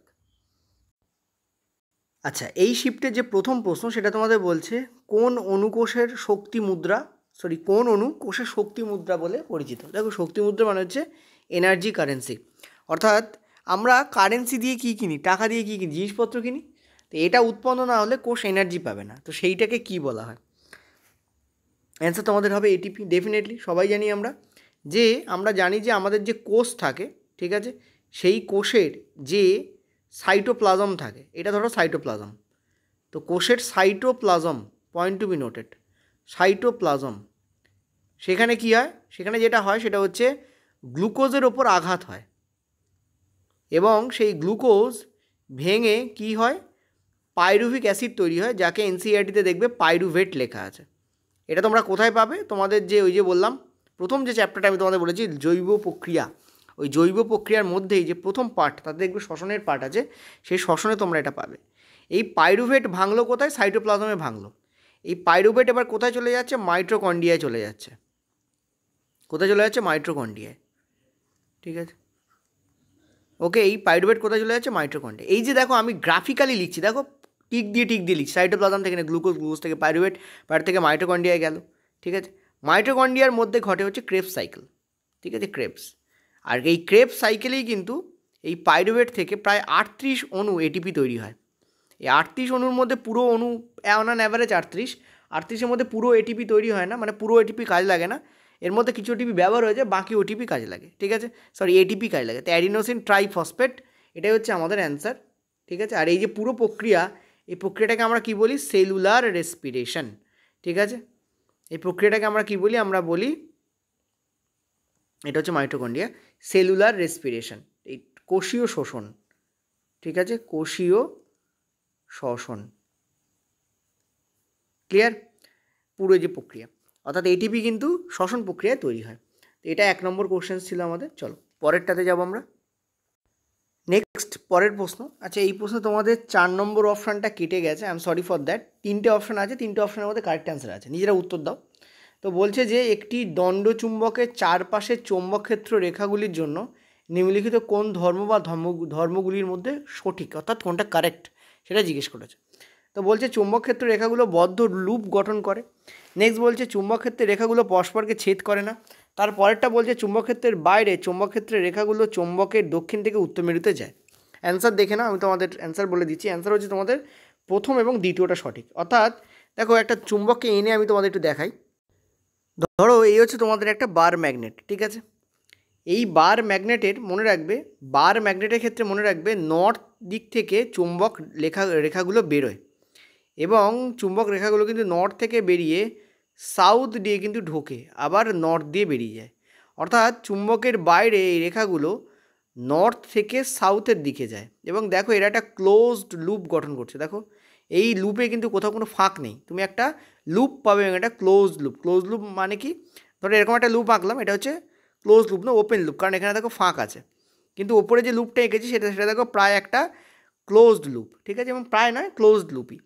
এবার একটা জিনিস মাথায় রাখো, চুম্বকের বাইরে যেমন এরা দেখতে পাচ্ছ নর্থ থেকে বেরিয়ে সাউথের দিকে যাচ্ছে, ভেতরে কিন্তু এরা সাউথ থেকে বেরিয়ে নর্থের দিকে যায়। এটা হচ্ছে আমাদের সাউথ, দেখতে পাচ্ছ এস লেখা আছে, না বুঝতে পারো এখানে লিখে দিচ্ছি এস, এটা হচ্ছে নর্থ।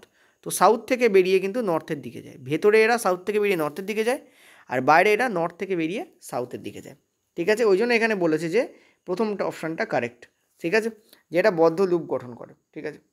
নেক্সট কী বলেছে, চৌম্বক ক্ষেত্রের রেখাগুলি পরস্পরকে ছেদ করে না, এটা কিন্তু কারেক্ট। চৌম্বক ক্ষেত্রে যতগুলো রেখা তুমি টানবে এটা কিন্তু পরস্পর একে অপরকে ছেদ করে না, ঠিক আছে, সেটাও কারেক্ট। তাহলে এখানে অ্যান্সার কী হচ্ছে, এই দুটো তো কারেক্টই হচ্ছে। এবার 3 নম্বরটা দেখো, বলেছে চৌম্বকের বাইরে চৌম্বকক্ষেত্রের রেখাগুলো দক্ষিণ থেকে উত্তরে যায় না, উল্টো হবে, অর্থাৎ নর্থ থেকে সাউথে যায়। তো নর্থ টু সাউথ বাইরে তোমাদের নর্থ টু সাউথ, ঠিক আছে, আর ভিতরে কী হবে, ভিতরে তোমাদের সাউথ টু নর্থ, ঠিক আছে। আমাদের এই উইকেই চুম্বক শুরু হচ্ছে, তোমরা যারা চাইছো এখনও পেড কোর্স নিতে, দেখো conceptual is very important, concept ভীষণ ইম্পর্টেন্ট। তো কনসেপচুয়াল পড়ার জন্য তোমরা এই নাম্বারে হোয়াটসঅ্যাপ করতে পারো, করে তোমরা জেনে নিতে পারো যে কোর্স ফি কী আছে এই মুহূর্তে, 100 টাকা ছাড় আছে এবং কেমন আছে। আমাদের মক টেস্ট স্টার্ট হচ্ছে, মক টেস্ট স্টার্ট হলে কিন্তু আমাদের প্রাইস বাড়বে, ঠিক আছে, আমি আগের দিন তো আমাদের বলেছিলাম। নেক্সট চলো পরেরটাতে। পরের প্রশ্ন খুব দারুণ প্রশ্ন দিয়েছে, ফিগার বেস প্রশ্ন। আমি তোমাদের গতকাল তার আগের দিন কিন্তু ফিগার বেস প্রশ্নের ক্লাস করিয়েছি, এই হচ্ছে সেই ক্লাস। এবং দেখো তার উপর বেস করে কিন্তু রেলে এইসব প্রশ্ন দেয়। তো আমি তোমাদের বারবার বলবো, তোমরা যারা এই ক্লাসটা দেখোনি তারা দেখে নাও, তোমাদের যে ফার্স্ট কমেন্ট আছে তাতে লিঙ্ক আছে, তোমরা এই ক্লাসটা একবার দেখে নাও, তাহলে দেখলে বুঝতে পারবে এখানে ডিফারেন্ট টাইপের আমি সমাধান করিয়েছি এই ধরনের ফিগার বেস প্রশ্ন, এই 2-1 দিন আগেই তোমাদের দেওয়া হয়েছে, ঠিক আছে। চলো আমরা মেন প্রশ্নটা সলভ করে নিই। এখানে বলেছে দেখো 4টে, এখানে যদিও ওই যে কোশ্চেন সলভ করেছি তার তুলনায় এটা অনেক বেশি ইজি। তোমাদের বলেছে প্রবাহমাত্রা এবং তুল্য রোধ বার করতে বলেছে, টোটাল রোধ বার করতে বলেছে এবং প্রবাহমাত্রা বার করতে বলেছে। অ্যান্সার দেখে নাও, অ্যান্সার তোমাদের ফার্স্ট অপশানই বলছে। এখানে কি বলেছে, এখানে বলেছে তোমাদের ওহম আছে, দেখো এগুলো সব শ্রেণী বর্তনীতে লাগানো আছে, তার মানে 2 + 4 + 3 + 3 এই করে দিলে মিটে যাবে। সো কত হচ্ছে দেখো 6 আর 4 10 আর দিয়ে 12। তো টোটাল আমাদের যে রোধ হবে সেটা 12 ভোল্ট রোধ হবে, 12 ওহম রোধ হবে। তাহলে তুল্য রোধ কত হবে আমাদের, 12 ওহম। ডাইরেক্ট যোগ করে দিলে বেরিয়ে যাবে। তাই এখন দুটো অপশানে দেখো 12 আছে, এটাকে কেটে দাও, এটাকে কেটে দাও, এই দুটোর মধ্যে যে কোনো একটা হবে। এবার তোমাদের কী বলেছে বর্তনীর প্রবাহ মাত্রা বার করো। দেখো খেয়াল রাখবে, যখন কোনো জিনিস শ্রেণী বর্তনীতে থাকে না, শ্রেণী বর্তনীতে, তখন সেখানে আই প্রত্যেকটার মধ্যে দিয়ে সমান সমান আই যায়, একই পরিমাণ আই যায়, কিন্তু ভোল্ট কিন্তু সমান সমান যায় না, ঠিক আছে। তাহলে এদের প্রত্যেকটার মধ্য দিয়ে আই যাবে সমান। প্রবাহমাত্রা মানে হচ্ছে আই বার করতে বলেছে, মানে কারেন্টের ফ্লো বার করতে বলেছে, ঠিক আছে। তো আমরা জানি ভি ইকুয়াল টু আইআর, আমরা কী জানি, আমরা জানি ভি ইকুয়াল টু আইআর। আর টোটাল কারেন্ট কী ফ্লো হবে সেটাই বার করতে বলেছে। তো আমরা টোটাল ভোল্ট লাগাবো, টোটাল রোধ লাগাবো, আমাদের টোটাল আই বেরোবে। তো ভোল্ট কত আমাদের, দেখো এখানে একটা জিনিস লেখা ছিল, এখানে তোমাদের যে কোনো কারণে এটা অমিট হয়ে গেছে, এটা হচ্ছে 6 ভোল্ট লেখা ছিল, I am sorry for that, ঠিক আছে। এটা হচ্ছে 6 ভোল্ট, ভোল্ট তোমাদের হবে 6 ভোল্ট। আই আমাদের কত হবে, আই আমাদের বার করতে বলেছে, সরি, আর এটা হচ্ছে তোমাদের 12 বার করতে বলেছে, ঠিক আছে। এখানে আমরা ক্লিয়ারলি দেখতে পাচ্ছি 0.5 আমাদের আসছে, তাই হচ্ছে কারেক্ট অ্যান্সার হবে। এখানে আমি সরি ফর দ্যাট, কারণ আমি তোমাদের খানিকটা টাইম দিই করার জন্য, আর সেখানে আমরা এইটা না থাকলে তোমরা করতেও পারবে না, I am sorry for that. তো 6 ভোল্ট এখানে অ্যান্সার হবে, ঠিক আছে। তো এবার দেখো একটা জিনিস তোমাদের বলি, এটা তো তোমরা অ্যান্সার করলে ওকে গুড হয়ে গেল এটার অ্যান্সার, বাট আমি তোমাদের একটা প্রশ্ন দিচ্ছি। ধরো এখানে সেম জিনিস, সেখানে সবই আছে, কিন্তু এখানে তোমাদের দেওয়া আছে, ধরো একটা তোমাদের 2 ওহম রোধ লাগানো আছে, ঠিক আছে। তারপর এখানে তোমাদের লাগানো আছে এরকম দুটো রোধ, ঠিক আছে, এরকম লাগানো আছে। তারপর আবার একটা রোধ ধরো এখানে লাগানো আছে, এবং এইটা পুরোটা তোমাদের ব্যাটারির সাথে কানেকশান আছে, ঠিক আছে। এই পুরোটা তোমাদের কী আছে, ব্যাটারির সঙ্গে কানেকশান আছে, প্লাস এটা মাইনাস, এখানে তোমাদের 6 ভোল্ট দেওয়া আছে। এবার এখানে যা যা দেওয়া আছে এক্স্যাক্টলি সেম ভোল্টই এখানে দেওয়া আছে। ধরো এখানে দেওয়া আছে তোমাদের, এটা কত ছিল, 2 ভোল্ট ছিল, সরি 2 ওহম, এটা তোমাদের 4 ওহম, এটা তোমাদের 3 ওহম, এটা তোমাদের 3 ওহম। তোমরা বার করতে পারবে যে ওভারঅল তোমাদের কারেন্ট কত ফ্লো হচ্ছে? তোমরা কি এখানে বার করতে পারবে যে ওভারঅল কারেন্ট এখানে কত ফ্লো হচ্ছে? বার করা যাক, চলো। ওভারঅল কারেন্ট এখানে কত ফ্লো হচ্ছে, চলো বার করা যাক। দেখো, ইম্পর্টেন্ট এই ধরনের কনসেপচুয়াল কোশ্চেন্স করা ভেরি ভেরি ইম্পর্টেন্ট। খেয়াল করো, এখানে আমরা দেখতে পাচ্ছি এই রোধ আর এই রোধ আমাদের রয়েছে শ্রেণী বর্তনীতে, কিন্তু রোধ ডাইরেক্ট টপকে এখানে যেতে পারবে না, সরি রোধ নয় মানে কারেন্ট তোমাদের ডাইরেক্ট টপকে এখান থেকে এখানে যেতে পারবে না। প্রথমে তোমাদের 2 নম্বরের মধ্যে দিয়ে ফ্লো হবে, সেটা দুটো পার্টে ডিভাইড হয়ে যাবে, এদিকে একটা পার্ট, এদিকে একটা পার্ট করবে। তার মানে এই দুটো পার্ট তোমাদের আগে সলভ করতে হবে, 4 আর 3কে আগে সলভ করতে হবে। তো এই দুটো আমাদের সমান্তরাল বর্তনীতে আছে, তো কী করবো, জাস্ট উল্টো করবো, সমাধান করবো। তো 4 3 12 হবে এখানে, আর 4 আর 3 আমাদের কী হবে, 7 হয়। তো এটাকে আমরা যদি লিখি, এখানে কী লিখবো, 12/7, অর্থাৎ এইটুকুতে, এই যে এইটুকুকে আমরা তুলে দেবো, এবং তুলে দিয়ে এটুকুকে আমরা দেখতে পাবো না। এখন আমরা কী দেখতে পাবো, এখানে 12/7 ওহম রোধ আমাদের এসছে, ঠিক আছে। তাহলে টোটাল রোধ আমাদের কী হচ্ছে, 2 প্লাস 12/7 প্লাস তোমাদের 3, এই তোমাদের টোটাল রোধ হচ্ছে। এখান থেকে দেখতে পাচ্ছি 7 আসছে, 7 দুগুণে 14, প্লাস দেখো 12, প্লাস দেখো 7 3 21, ঠিক আছে। তো টোটাল আমাদের কী আসছে, এখান থেকে আমরা কী দেখতে পাচ্ছি, আমি এই জায়গায় লিখছি, এটা নিচে হচ্ছে আমাদের আছে 7, আর ওপরে আমাদের আছে 12 আর 14, 12 আর 14 হচ্ছে আমাদের 26, 26 আর 1 27, 27 আর 20 হচ্ছে আমাদের 47। তখন এটা হতো আমাদের 6 7 42, 7 7 49, 6 7 42। আচ্ছা চলো এইভাবেই রাখি, আমি পার্টটাকে এইভাবেই রাখছি, ঠিক আছে। এত ওহম টোটাল আমাদের রোধ বেরিয়েছে, ঠিক আছে, এত ওহম টোটাল রোধ বেরিয়েছে, ওকে। আচ্ছা এবার কি বলেছে দেখো, মনে হচ্ছে কোথাও মিস্টেক হয়েছে, 4 আর 3 7, তো 12, 7 2 14 17, না ঠিকই আছে, ঠিক আছে। তো 47/7 আমাদের টোটাল বেরিয়েছে। আচ্ছা এবার আমাদের বলেছে যে আমাদের আই বার করতে বলেছে, তো আই কী করে বার করবো আমরা, দেখো কোন লাইটে নিই, এই লাইটে নিচ্ছি। আই বার করার যে ফর্মুলা হবে সেটা আমরা জানি সেম, এই যে ভি ইকুয়াল টু আই আর, এটাই আমাদের হবে। এখানে ভি কত, ভি হচ্ছে আমাদের 6 ভোল্ট, আই আমাদের বার করতে বলেছে, আর আমাদের কত দিয়েছে, আমাদের দিয়েছে হচ্ছে 47/7, 47/7 আমাদের আর দিয়েছে। তো কী হবে, এটা ওদিকে গেলে কী হবে, 6 7 42/47 আমাদের হবে।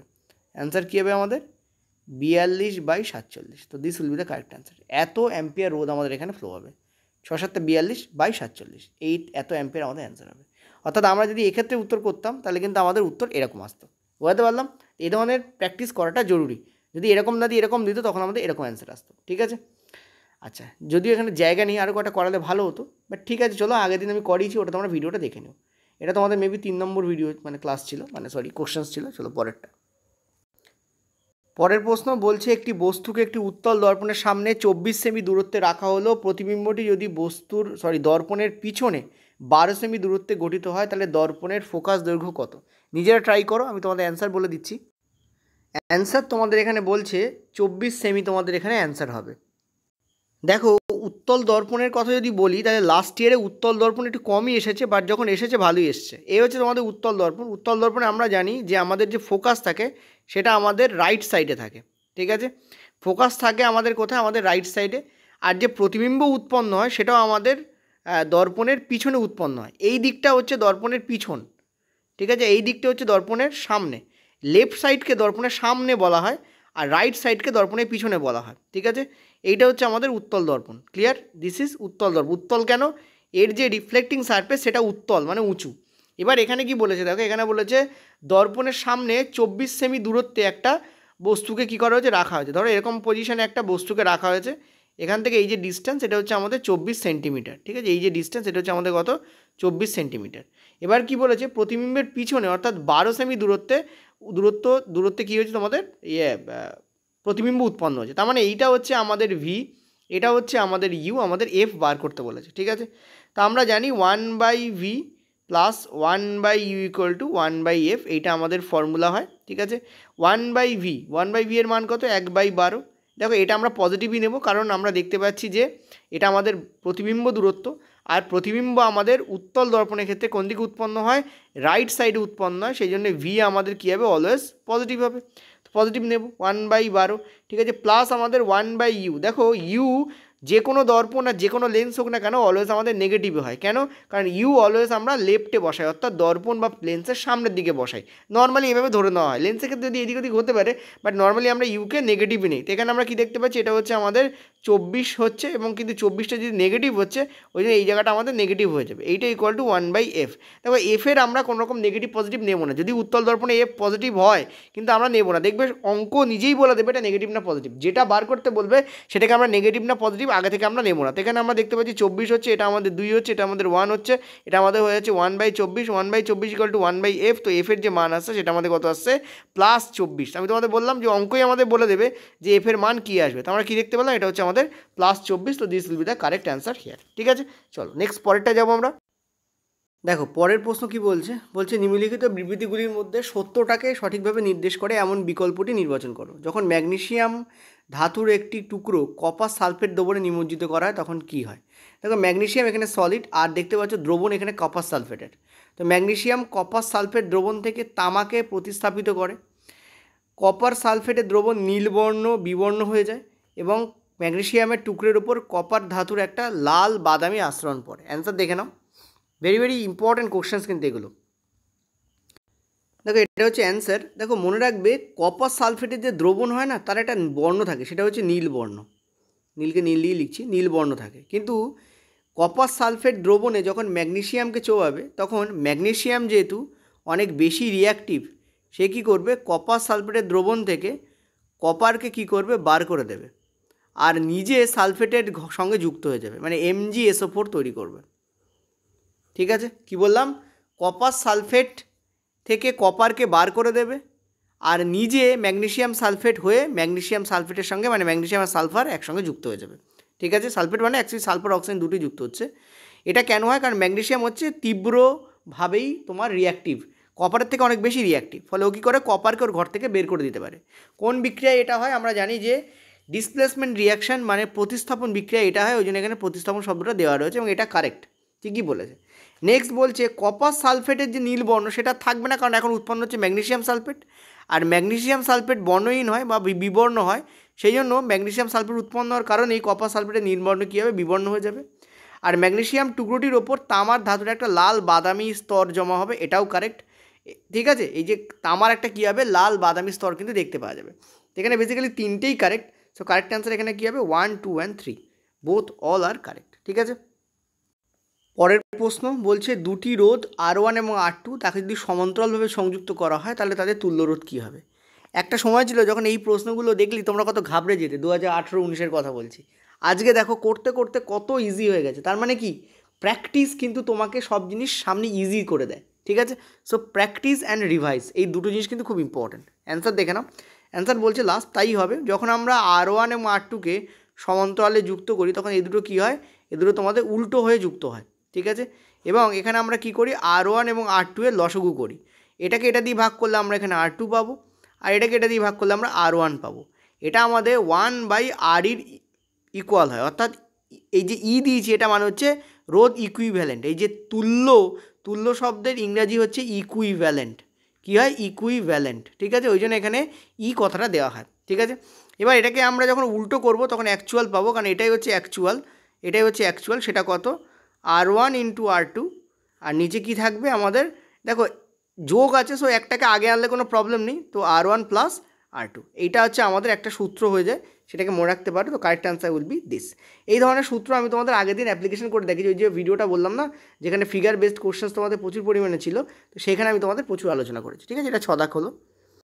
নেক্সট পরের প্রশ্ন দেখো, এটা ভালো লেভেলের কোশ্চেন। এখানে বলছে নিম্নলিখিত কোন বৈশিষ্ট্যের জন্য চৌম্বকত্বের একটা নির্দেশ মানে একটা নিশ্চিত পরীক্ষা, অর্থাৎ শিওর হতে পারবে এমন পরীক্ষা কোনটা যার মধ্যে তুমি শিওর হতে পারবে যে এই বস্তুটা চুম্বক আর এই বস্তুটা চুম্বক নয়। ঠিক আছে, অ্যান্সার কোনটা হবে? দেখো আকর্ষণ কিন্তু অ্যান্সার নয়, কারণ দেখো লোহা চুম্বককে আকর্ষণ করে, চুম্বকও লোহাকে আকর্ষণ করে। তার মানে ডেফিনেটলি আমরা দেখতে পাচ্ছি যে কোনো জিনিস দ্বারা আকর্ষিত হচ্ছে মানে সেটা যে চুম্বক হচ্ছে তা নয়। একটা চুম্বক অপরটা চুম্বক নাও হতে পারে, কিন্তু বিকর্ষণ করার ধর্ম কিন্তু ডেফিনেটলি চুম্বকের মধ্যে আছে। সেটা আমাদের কারেক্ট অ্যান্সার কী হবে দেখে নাও, বলে দিচ্ছি 1 minute, just a minute. This is the correct answer, উভয় বি অ্যান্ড সি। দেখো এ কেন অ্যান্সার হচ্ছে না, আমরা সবাই জানি যে এখানে একটা চুম্বক আছে, ঠিক আছে, তার এটা যদি আমাদের নর্থ হয়, এটা যদি আমাদের সাউথ হয়, আমরা যদি আর একটা চুম্বককে এখানে এনে দিই, পয়েন্ট টু বি নোটেড, আর যদি এর যদি সাউথ এদিকে থাকে, এর যদি নর্থ থাকে, তাহলে আমরা ডেফিনেটলি দেখবো যে একটা চুম্বক অপর চুম্বককে কী করবে, আকর্ষণ করবে, মানে এখানে আকর্ষণ বল কাজ করবে। ঠিক আছে, এখানে কি কাজ করবে, এখানে ডেফিনেটলি একটা আকর্ষণ বল কাজ করবে। আচ্ছা সরি, এটা নর্থ এটা সাউথ হতে হবে। ঠিক আছে, এটা নর্থ এটা সাউথ হতে হবে, কারণ একটা বিপরীত মেরু একে অপরকে আকর্ষণ করে, তো ডেফিনেটলি একে আকর্ষণ করবে। ঠিক আছে, এটা আমরা পারবো। কিন্তু সমস্যা হচ্ছে এই চুম্বক দ্বিতীয় চুম্বকটা না এনে যদি আমরা এখানে কোনো লোহা দিই, তাও সেটা কিন্তু আকর্ষিত হবে। তার মানে আকর্ষণ কিন্তু চুম্বকত্বের কিন্তু নিশ্চিত পরীক্ষা হতে পারছে না। বিকর্ষণ কী করে হচ্ছে দেখো, খেয়াল করো, এখানে একটা চুম্বক আছে, এখানে আর একটা চুম্বক আছে, ঠিক আছে, এই চুম্বকটা যদি সাউথ এদিকে থাকে আর এই চুম্বকটার যদি সাউথ এদিকে থাকে, তাহলে এরা একে অপরকে কী করবে, বিকর্ষণ করবে, এরা একে অপরকে কখনোই আকর্ষণ করবে না। ফলে দুটো চুম্বক যখন কাছাকাছি আনবে, তাদের যদি মেরু এক হয়, তাহলে একে অপরকে তারা বিকর্ষণ করবে। এই বিকর্ষণতা দিয়ে বোঝা যায় যে এটা চুম্বক। যদি লোহা আনো বা কোনো এমন কোনো পদার্থ না যেটা ফেরোম্যাগনেটিক অর্থাৎ চুম্বক দ্বারা আকৃষ্ট হয়, তারা কোনোদিনই বিকশিত হবে না, আকর্ষিত হবে। তো বিকর্ষণ চুম্বকত্বের একটা অন্যতম পরীক্ষা বলতে পারো। এই নির্দেশমূলক বলতে আমি কী বোঝাচ্ছি বলে দিচ্ছি, এনসিইআরটিতে এরকম কিছু একটা আছে হয়তো, বা তোমাদের রেলওয়েতে এরকম একটা প্রশ্ন মানে অদ্ভুতভাবে বাংলা করেছে। সেটা হচ্ছে, মনে রাখবে যখন তুমি চুম্বককে দেখো, তুমি দেখবে চুম্বকের এই যে তীর চিহ্নটা, এটা অলওয়েজ নর্থকে রিপ্রেজেন্ট করে, আর সাউথ অলওয়েজ এই পেছন দিকটাকে ইন্ডিকেট করে। মানে একটা চুম্বককে যদি তুমি একটা দড়িতে বেঁধে ঝুলিয়ে দাও, তুমি দেখবে অলওয়েজ সেটা নর্থ সাউথ দিকে নির্দেশ করছে। এইটা কি বলা হচ্ছে, নির্দেশমূলক ধর্ম। ঠিক আছে, তো নির্দেশমূলক ধর্ম এবং মানে চুম্বকে একমাত্র এটা হয় নর্থ সাউথে নির্দেশ করে। তো বি আর সি কিন্তু এখানে অ্যাকুরেট হবে, সেটাই এখানে বলেছে, বোথ বি অ্যান্ড সি কিন্তু এখানে কারেক্ট। ঠিক আছে, এটা তোমাদের মেবি 7 দাগের প্রশ্ন ছিল। চলো নেক্সট আমরা পরেরটায় যাবো। আচ্ছা, পরের প্রশ্ন দেখো কি বলছে, তোমাদের বলছে যে বিভাজিত না হওয়া একটি কোষের মধ্যে ডিএনএ কোন ফরম্যাটে উপস্থিত থাকে। ভীষণ ইম্পর্ট্যান্ট কোশ্চেন্স, এটা খুব ফান্ডামেন্টাল জিনিস, তোমরা বায়োলজিতে পড়বে হয়তো। অ্যান্সার তোমাদের কী হবে, অ্যান্সার তোমাদের হবে ক্রোমাটিন উপাদান। দেখো আমরা নর্মালি ক্রোমোজোম আকারেই কিন্তু দেখতে পাই। ঠিক আছে, এই হচ্ছে তোমাদের chromosome, this is your chromosome. ঠিক আছে, আমরা নর্মালি ক্রোমোজোমকেই কিন্তু কোষের মধ্যে দেখতে পাই, কিন্তু বেসিক্যালি ক্রোমোজোম কিন্তু কোনো একটা জিনিস নয়। এই ক্রোমোজোমকে যদি আমরা একটু খুলি, তাহলে দেখবো এই ক্রোমোজোম থেকে এরকম সুতোর মতো এরকম কী বেরিয়ে আসছে, এরকম সুতোর মতো তুমি দেখতে পাবে, এরকম তোমাদের অনেকটা এরকম চওড়া অংশ বেরিয়ে আসে। ঠিক আছে, ক্রোমোজোমের মধ্যে কী হয়, এরকম চওড়া অংশ বেরিয়ে আসে। এই চওড়া অংশগুলোকে আমরা বলি ক্রোমাটিন। ঠিক আছে, এগুলো চওড়া মানে কি, এরকম চওড়া হয় না তোমরা যেমনটা দেখছো, এগুলো এমনি মাইক্রোস্কোপিক স্ট্রাকচার। এবং এই চওড়া অংশ থেকে আমরা যদি একটা পার্টকে বার করে নিই, তাহলে আমরা এখানে কি পেয়ে যাব, এখানে বেসিক্যালি আমরা পেয়ে যাব হচ্ছে ডিএনএ। ঠিক আছে, এখানে বেসিক্যালি কী পেয়ে যাবো, আমরা ডিএনএ পেয়ে যাবো, ডবল হেলিক্স, ডিএনএর ডবল হেলিক্স পেয়ে যাবো আমরা। এটা কি, এটা হচ্ছে আমাদের ডিএনএ, এটা হচ্ছে আমাদের ডিএনএ। মানে ডিএনএ, মনে রাখবে ডিএনএ এখানে প্রোটিন থাকে, এখানে অনেক প্রোটিন থাকে। ডিএনএ কী হয়, প্রোটিনের দ্বারা কী হয়, এখানে তোমাদের বাইন্ড আপ হয়, অর্থাৎ এই প্রোটিনগুলোকে কী বলা হয় জানো, হিস্টোন প্রোটিন বলা হয়। এই প্রোটিনগুলোকে কী বলা হয়, হিস্টোন প্রোটিন বলা হয়। তো ডিএনএ হিস্টোন প্রোটিনের সাহায্যে কী হয়, র্যাপ হয়। দেখো একটা ডিএনএ বিশাল বড় হয়, কোষের মধ্যে যদি ওকে র্যাপ করে না রাখা হয়, তাহলে পসিবলই নয় যে ওটা ওখানে থাকতে পারবে। সেই জন্য ডিএনএকে কী করা হয়, বাক্সের মধ্যে বন্দি করার জন্য ওকে কী করে, ওকে র্যাপ করা হয়। মানে র্যাপ মানে কী করা হয়, গুছিয়ে রাখা হয়, পাট করে রাখা। তোমরা যেমন জামা কাপড় পাট করে আলমারিতে রাখো, একটা আলমারিতে যদি ওইভাবে পুঁটে দাও, তাহলে দেখবে কখনোই পসিবল নয় যে আলমারিতে ওই জামা কাপড়গুলো ওইভাবে ঢুকে যাবে। ফলে কী হয়, ডিএনএটা কী হয়, র্যাপ হয়, অর্থাৎ পাট করা হয়। কার দ্বারা পাট করা হয়, হিস্টোন নামক প্রোটিন এই কাজে হেল্প করে। তো হিস্টোন প্রোটিন যখন ওকে পাট করে ফেলে, তখন ওটা একটা ক্রোমাটিন তন্তুতে পরিণত হয়। কিসে পরিণত হয়, ক্রোমাটিন তন্তু। এই ক্রোমাটিন তন্তু পরবর্তীকালে আরও ঘন সন্নিবিষ্ট হয়ে ক্রোমোজোমে কনভার্ট হয়। তার মানে হিস্টোন থেকে ক্রোমাটিন, ক্রোমাটিন থেকে ক্রোমোজোম। তার মানে হিস্টোন বেসিক্যালি কেমন হিসাবে থাকে, ক্রোমাটিন হিসাবে থাকে তখন যখন কোষ বিভাজিত হচ্ছে না। তো correct answer will be this here. ঠিক আছে, বোঝাতে পারলাম। এটা কিন্তু ডেফিনেটলি একটা ইম্পর্টেন্ট কোশ্চেন ছিল, আমি বলবো এটা রিয়েলি খুব ইম্পর্টেন্ট কোশ্চেন। ঠিক আছে, চলো নেক্সট পরের প্রশ্ন। আচ্ছা, এই প্রশ্নের আগে ব্যাপারটা শুনে নাও। এখানে বলেছে কোনটা ভুল উত্তর সেটা বার করতে বলেছে। দেখো, প্রথমে বলেছে যে এখানে একটা ফ্লো চার্ট দিয়ে দিয়েছে, তোমরা দেখতে পাচ্ছ যে এখানে তোমাদের ক্রোমোজোম ভাঙছে এক্স আর ওয়াই, এবং এখানে এক্স এক্স এক্স ওয়াই কারের হয়, আমরা জানি যে এক্স ওয়াই কিন্তু পুরুষের হয় আর এক্স এক্স হয় তোমাদের মহিলাদের। দেখতে পাচ্ছ এখানে আমাদের মেল অ্যান্ড ফিমেল কথাটা লেখাও আছে। ঠিক আছে, এবং আমরা দেখতে পাচ্ছি মানে এটা কিন্তু পুরুষ, এদিকে ফিমেল লেখা আছে কারণ এইটা ফিমেল তৈরি হচ্ছে, তাই এদিকে যেটা আছে সেটা হচ্ছে আমাদের মেলের তোমাদের ক্রোমোজোম, এদিকে আছে আমাদের ফিমেলের ক্রোমোজোম। ঠিক আছে, ফিমেল। তো এখানে এক্স ওয়াই হচ্ছে মেলদের হয়, ফিমেলদের হয় এক্স এক্স। এবার এখান থেকে দুটো গ্যামেট তৈরি হচ্ছে, একটা এক্স একটা ওয়াই। এখানে একটাই গ্যামেট তৈরি হচ্ছে কারণ এদিকে এক্স আর এক্সই তৈরি হবে বেসিক্যালি, কিন্তু দেখানো হয়নি যেহেতু দুটোই সেম, ওই জন্য দেখানো হয়নি। এই এক্সের সঙ্গে যখন এই এক্স মিলবে তখন এক্স এক্স তৈরি হবে, এই এক্সের সঙ্গে যখন ওয়াই মিলবে তখন এক্স ওয়াই তৈরি হবে। এক্স এক্স হলে আমাদের ফিমেল হয়, যেমনটা এখানে বলেছিলাম এটা হচ্ছে ফিমেল, আর এক্স ওয়াই হলে আমাদের মেল হয়ে যায়। ঠিক আছে, এবার তুমি ভালো করে দেখো, এক্ষেত্রে আমাদের ওয়াই প্রদিত হলো মানে ওয়াই দেওয়া হলো, তবেই তো এটা কিসে পরিণত হলো, মেলে পরিণত হলো।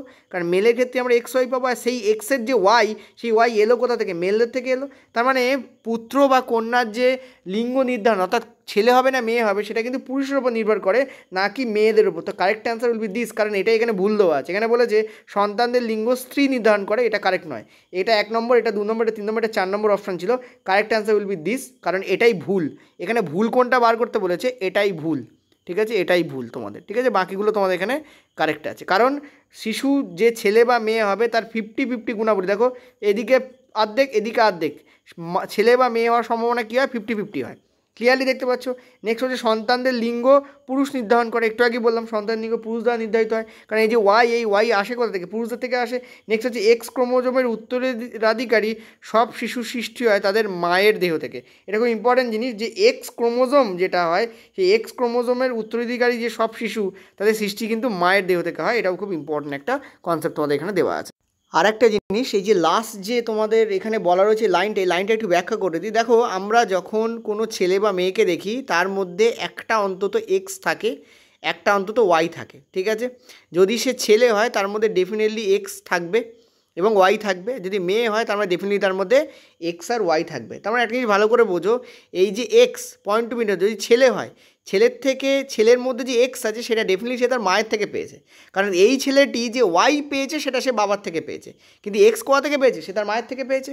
সিমিলারলি যদি এটা তো মেয়ে, ঠিক আছে, এটা তো মেয়ের ক্ষেত্রে মনে রাখবে, সে বাবার থেকে পাচ্ছে, একটা সে মায়ের থেকে পাবে। তার মানে এক্স যেটা থাকবে সেটা আইদার সে তার বাবা বা মায়ের থেকে পাবে, কিন্তু অবশ্যই তার মায়ের থেকে একটা অন্তত পাবে।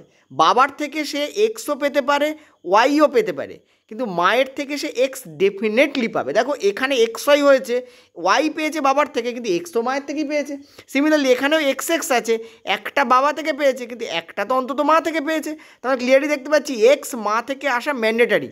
ঠিক আছে, সে এক্স ওয়াই হোক সেখানে একটা মায়ের থেকে আসবে, আর এক্স এক্স হলেও সেখানে একটা অন্তত মায়ের থেকেও আসবে। ঠিক আছে, কিন্তু এক্স ওয়াই এর ক্ষেত্রে কিন্তু এক্স যে বাবার থেকে আসবে তা কিন্তু নয়, কারণ দেখতে পাচ্ছি এই এক্সটা কিন্তু মায়ের থেকেই আসে। এই জন্য এই লাইনটা লেখা হয়েছে যে এক্স ক্রোমোজোমের উত্তরাধিকারী সব শিশু সৃষ্টি হয় তাদের মায়ের দেহ থেকে, কারণ মা কিন্তু এক্স দেবেই দেবে, বাবা এক্স দিক আর না দিক, মা কিন্তু এক্স দেবেই দেবে। ক্লিয়ার হয়েছে আশা করি। এই জন্য এই লাইনটা এখানে কিন্তু লেখা হয়েছে, বুঝতে পারলাম। পরের প্রশ্ন দেখো, বেসিক্যালি কী বলেছে, এই বিক্রিয়াটাকে তোমাকে ব্যালেন্স করতে বলেছে, অর্থাৎ এ বি সি এবং ডি এর জায়গায় কী বসবে সেটা তোমাকে বলতে বলা হয়েছে। ঠিক আছে, অ্যান্সার দেখে নাও, আমি তোমাদের বিক্রিয়াকে ব্যালেন্স করে দিচ্ছি। দেখো, এখানে তোমাদের এফি কটা আছে, আমরা দেখতে পাচ্ছি এফি এখানে একটা আছে। এখানে হাইড্রোজেন কটা আছে, আমি দেখতে পাচ্ছি দুটো আছে। অক্সিজেন কটা আছে, সরি এখানে আমি লিখছি দুটো। এখানে হাইড্রোজেন কটা আছে, দুটো আছে। অক্সিজেন কটা আছে, এখানে একটা আছে। আর এদিকে দেখো, অর্থাৎ এটা আমাদের ডান দিক, এটা ঠিক আছে, এটা আমাদের, বা আমরা আমাদের অনুযায়ী ধরি, এটা আমাদের লেফট, এটা আমাদের রাইট। ঠিক আছে, তো আমাদের লেফট সাইডে এই আছে, রাইট সাইডে কী আছে, দেখো আমাদের এফি কটা আছে, এফি দেখতে পাচ্ছি এখানে 3টে আছে। ঠিক আছে, অক্সিজেন কটা আছে, অক্সিজেন দেখতে পাচ্ছি এখানে 4টে আছে। আর এইচ কটা আছে, এইচ দেখতে পাচ্ছি এখানে দুটো আছে। তো এইচ তো দেখতে পাচ্ছি অলরেডি ব্যালেন্স আছে, কিন্তু অক্সিজেন এখানে ব্যালেন্স নেই। দেখো 1 আর এখানে কটা রয়েছে, দেখতে পাচ্ছ 4টে রয়েছে। ঠিক আছে, 1 আর এখানে দেখতে পাচ্ছ 4টে রয়েছে। আচ্ছা, এটা পরে করছি, আমরা এফিকে ব্যালেন্স করে নিই, কারণ এফিকে ব্যালেন্স করা ভেরি ইম্পর্টেন্ট এবং খুব সোজাও। দেখো, এফি এখানে 3টে রয়েছে আর এফি এখানে একটা রয়েছে, তো এখানে তুমি কী করো, 3 ইন্টু করে দাও। এখানে 3 ইন্টু করা মানে এই এর মান 3 হয়ে যাবে, কারণ 3 এফি এখানে হবে। দেখো, প্রত্যেকটাতেই দেখতে পাচ্ছ 3 রয়েছে, এটাই খালি নেই, এটা তো আমাদের ফার্স্ট কেটে যাবে। ঠিক আছে, এটা আমাদের কী হবে, প্রথম কেটে যাবে, তো এটা তো আমাদের হবেই অ্যান্সার, অর্থাৎ 3 কিন্তু এফিতে আমাদের আসবেই আসবে। নেক্সট দেখো হাইড্রোজেন আমাদের দুটো আছে, এতে কোনো প্রবলেম নেই, কিন্তু দেখো অক্সিজেনের ব্যালেন্স এখানে বিগ্রহণ আছে। তো অক্সিজেনকে আমরা কী করবো, আমরা এখানে চারটে অক্সিজেন দিতে হবে না, খেয়াল করে দেখো এখানে 4 অক্সিজেন দিতে হবে, 4 অক্সিজেন। তো আমরা এখানে কী করবো, এই পয়েন্টে আমরা এখানে যে বিতে আমরা কী লিখবো, বিতে আমরা 4 লিখবো। এই 4 হাইড্রোজেনের সঙ্গে গুণ হবে, গুণ হয়ে একে কী করে দেবে, একে করে দেবে 8, আর এই 4 অক্সিজেনের সঙ্গে গুণ একে কী করে দেবে, একে করে দেবে 4। তাহলে এই একটা এখন কী হবে, 4-এ কনভার্ট হয়ে যাবে। দেখো এর ব্যালেন্স ওকে আছে, এর ব্যালেন্স ওকে আছে, কিন্তু এর ব্যালেন্স ওকে নেই। দেখো হাইড্রোজেনের ব্যালেন্স এখানে কী হয়ে গেছে 8, এখানে দেখো হাইড্রোজেনের ব্যালেন্স এখানে কী হয়ে গেছে 2। তো আমাদের এটা ঠিক করতে হবে। তো ঠিক করার জন্য কী করবো, দেখো এই জায়গায় এই যে এই পয়েন্ট, ঠিক আছে, এই যে ডি, এই ডিতে যদি আমরা 4 বসাই তাহলে 4 দুগুণে কী হয়ে যাচ্ছে, দেখো 8 হয়ে যাচ্ছে। তাহলে এটা এখন কিসে কনভার্ট হয়ে যাবে, 8টে। দেখো এটা আমাদের 3 হয়ে গেছে, 3 × 1 মানে 3, এদিকেও 3 আছে, ওকে ব্যালেন্স। এটা দেখো 8 আছে, এদিকেও দেখো 8 আছে, ওকে ব্যালেন্স। এখানে দেখো 4 আছে, এটা দেখো 4 আছে, ওকে ব্যালেন্স। তাহলে আমাদের এখানে কী হলো, এর মান কী হলো, এর মান হচ্ছে আমাদের 3, বি এর মান কী হলো, সেটা আমাদের 4, আর সি এর মান দেখো আমি কিছু বসানি মানে এখানে সি এর মান বেসিক্যালি 1, কিছু বসানো না বসানো মানে 1, আর ডি এর মান কী হচ্ছে আমাদের 4। তো 3, 4, 1, 4 কোনটা answer, 3, 4, 1, 4 last one would be the correct answer. ঠিক আছে, দেখো কেমিক্যাল রিয়াকশানের বিক্রিয়া নিয়ে বা এবং তার ব্যালেন্সিং নিয়ে আমি প্রচুর তোমাদের ভিডিও দিয়েছি, তোমরা জাস্ট সার্চ করো কেমিক্যাল রিয়াকশান ব্যালেন্সিং, তোমরা WB এক্সাম পোর্টাল তার পিছনে লাগিয়ে দাও, তোমরা দেখবে আমার সব কটা ভিডিও তোমরা পেয়ে যাবে। ঠিক আছে, এটা 10 নম্বর আমাদের প্রশ্ন কিন্তু ছিল। চলো নেক্সট পরেরটাতে দেখো, পরের প্রশ্ন কি বলছে, তামার কোন ধর্ম বা ধর্মাবলীর জন্য তড়িৎ পরিবাহী হিসাবে তামার তার একটা আদর্শ জিনিস। ঠিক আছে, দেখো তামার তারের যে গলনাঙ্ক সেটা কি নিম্ন, উচ্চ রোধাঙ্ক নাকি নিম্ন রোধ, কোনটা তোমাদের অ্যান্সার হবে। কারেক্ট অ্যান্সার এখানে বলছে শুধুমাত্র 3। দেখো তামার যে গলনাঙ্ক সেটা কোনোভাবেই কম নয়, উচ্চ রোধাঙ্কও নয়, কারণ উচ্চ রোধ যদি হতো তাহলে তামার পরিবাহীর যে ধর্ম সেটা বিনষ্ট হতো, তাহলে তো তামাকে ব্যবহারই করা যেত না, তামা আদর্শ হতোই না। ঠিক আছে, এই দুটো তো কারেক্ট অ্যান্সার না, কারেক্ট অ্যান্সার এখানে হবে নিম্ন রোধ, বেসিক্যালি এখানে হবে নিম্ন রোধাঙ্ক। পয়েন্ট টু বি নোটেড, এটা অ্যাকচুয়াল হওয়া উচিত নিম্ন রোধাঙ্ক, কারণ রোধ আর রোধাঙ্ক একদম সেম তা কিন্তু নয়, রোধ আর রোধাঙ্ক আলাদা। ঠিক আছে, ওকে, তো অ্যান্সার আমাদের কী হওয়া উচিত, 3 নম্বরটা এখানে কারেক্ট অ্যান্সার হওয়া উচিত, সেটাই কিন্তু এখানে দিয়েছে। এটা আমাদের 11 দাগের প্রশ্ন ছিল। চলো নেক্সট পরেরটাতে। আচ্ছা, পরের প্রশ্ন দেখো, একটা ছক মেলাতে বলেছে তোমাদের, যে প্রকৃতির উৎস এবং অ্যাসিড তোমাদের বার করতে বলেছে। দেখো ভিনিগার কিসের মধ্যে থাকে, আমরা সবাই জানি অ্যাসিটিক অ্যাসিডের মধ্যে থাকে। টমেটো কিসের মধ্যে থাকে, মানে টমেটোতে কী থাকে, অক্সালিক অ্যাসিড থাকে, আর কমলালেবুতে কী থাকে, সাইট্রিক অ্যাসিড থাকে। সো ইম্পর্টেন্ট এটা নয় খুব একটা কোশ্চেন্স, এই কোশ্চেন্সটা খুবই সহজ প্রশ্ন। তো আমরা দেখতে পাচ্ছি ভিনিগার তোমাদের কী হবে, অ্যাসিটিক অ্যাসিডের সঙ্গে হবে, টমেটোর সাথে অক্সালিক অ্যাসিড যাবে, আর সাইট্রিক অ্যাসিড কার সঙ্গে যাবে, লেবুর সাথে যাবে। ঠিক আছে, চলো পরের প্রশ্ন। দেখো 2-3টে ভালো প্রশ্ন আমাদের এখনও আছে, যদি এগুলো একটু এলেবেলে প্রশ্ন বলছে, নিচের কোনটি কার্বনের ধর্ম নয়। আমরা জানি ক্যাটিনেশন কার্বনের ধর্ম, কার্বন কিন্তু একটা ধাতব বৈশিষ্ট্য নয়, কার্বন কিন্তু একটা অধাতু। ঠিক আছে, সমযোজিতা কি কার্বনের ধর্ম, আমরা জানি সমযোজিতা কার্বনের ধর্ম। ঠিক আছে, নেক্সট হচ্ছে আমাদের বহুরূপতা কি কার্বনের ধর্ম, ইয়েস বহুরূপতা কিন্তু কার্বনের ধর্ম। তো অ্যান্সার কী হবে আমাদের, ধাতব বৈশিষ্ট্য। কার্বন কিন্তু একটা অধাতু, এটা আমরা সবাই জানি যে কার্বন কিন্তু একটা কি অধাতু। ঠিক আছে, ক্যাটিনেশন ধর্ম কাকে বলে, কার্বন নিজের সঙ্গেই কিন্তু যুক্ত হতে পারে, ডবল বন্ড বা সিঙ্গেল বন্ড দিয়ে কার্বন কী তৈরি করতে পারে, নিজের সঙ্গে চেন তৈরি করতে পারে। কার্বনের এই যে চেন তৈরি করার যে ক্ষমতা, এটা কি বলা হয় ক্যাটিনেশন ধর্ম। ঠিক আছে, বহুরূপতা কি, কার্বন নানা রূপে বিদ্যমান থাকতে পারে, যেমন হীরা কার্বনের একটা রূপ, যেমন গ্রাফাইট কার্বনের একটা রূপ। এর মধ্যে মনে রাখবে হীরা কিন্তু তড়িৎ পরিবহন করতে পারে না, বাট গ্রাফাইট কিন্তু তড়িৎ পরিবহন করতে পারে। নেক্সট হচ্ছে তোমাদের সমযোজিতা কাকে বলা হয়, দেখো কার্বনের সঙ্গে যখন যুক্ত হচ্ছে ডবল বন্ড বা সিঙ্গেল বন্ড বা ট্রিপল বন্ড দিয়ে, তখন দুটো অধাতু একে অপরের সাথে যখন যুক্ত হচ্ছে, তখন এদের মধ্যে কী হচ্ছে, ইলেকট্রন শেয়ার হচ্ছে, এদের মধ্যে কী হচ্ছে, ইলেকট্রন শেয়ার হচ্ছে। এই যে ইলেকট্রন শেয়ারিং, এটাকে আমরা কী বলি, আমরা বলি এটাকে আমরা কী বলি, সমযোজিতা, মানে হচ্ছে তোমাদের কোভ্যালেন্সি। কি বলা হয়, কোভ্যালেন্সি। ঠিক আছে, এটাকে আমরা কী বলি, কোভ্যালেন্সি। শুধু তাই নয়, এর সঙ্গে হাইড্রোজেনও কিন্তু অ্যাডাপ হতে পারে। দেখো এই কার্বন একে দুটো বন্ডের সাথে যুক্ত, কিন্তু কার্বনের টোটাল 4টে লাঠি থাকে, এদিকে দুটো ব্যবহার হয়ে গেছে, সো দুটো হাইড্রোজেনকে দিয়ে দেবে। সিমিলারলি এই কার্বন টোটাল 4টে লাঠি শেয়ার করতে পারে, দুটো লাঠি এদিকে ব্যবহার হয়েছে, তো আরও দুটো লাঠি পড়ে আছে, সেটাও হাইড্রোজেনকে দিয়ে দেবে। আর এটা যেটা হলো, এটা হচ্ছে তোমাদের C2H4 হলো। তোমরা জানিও তো C2H4 কার সংকেত। ঠিক আছে, চলো নেক্সট আমরা পরেরটায় যাব।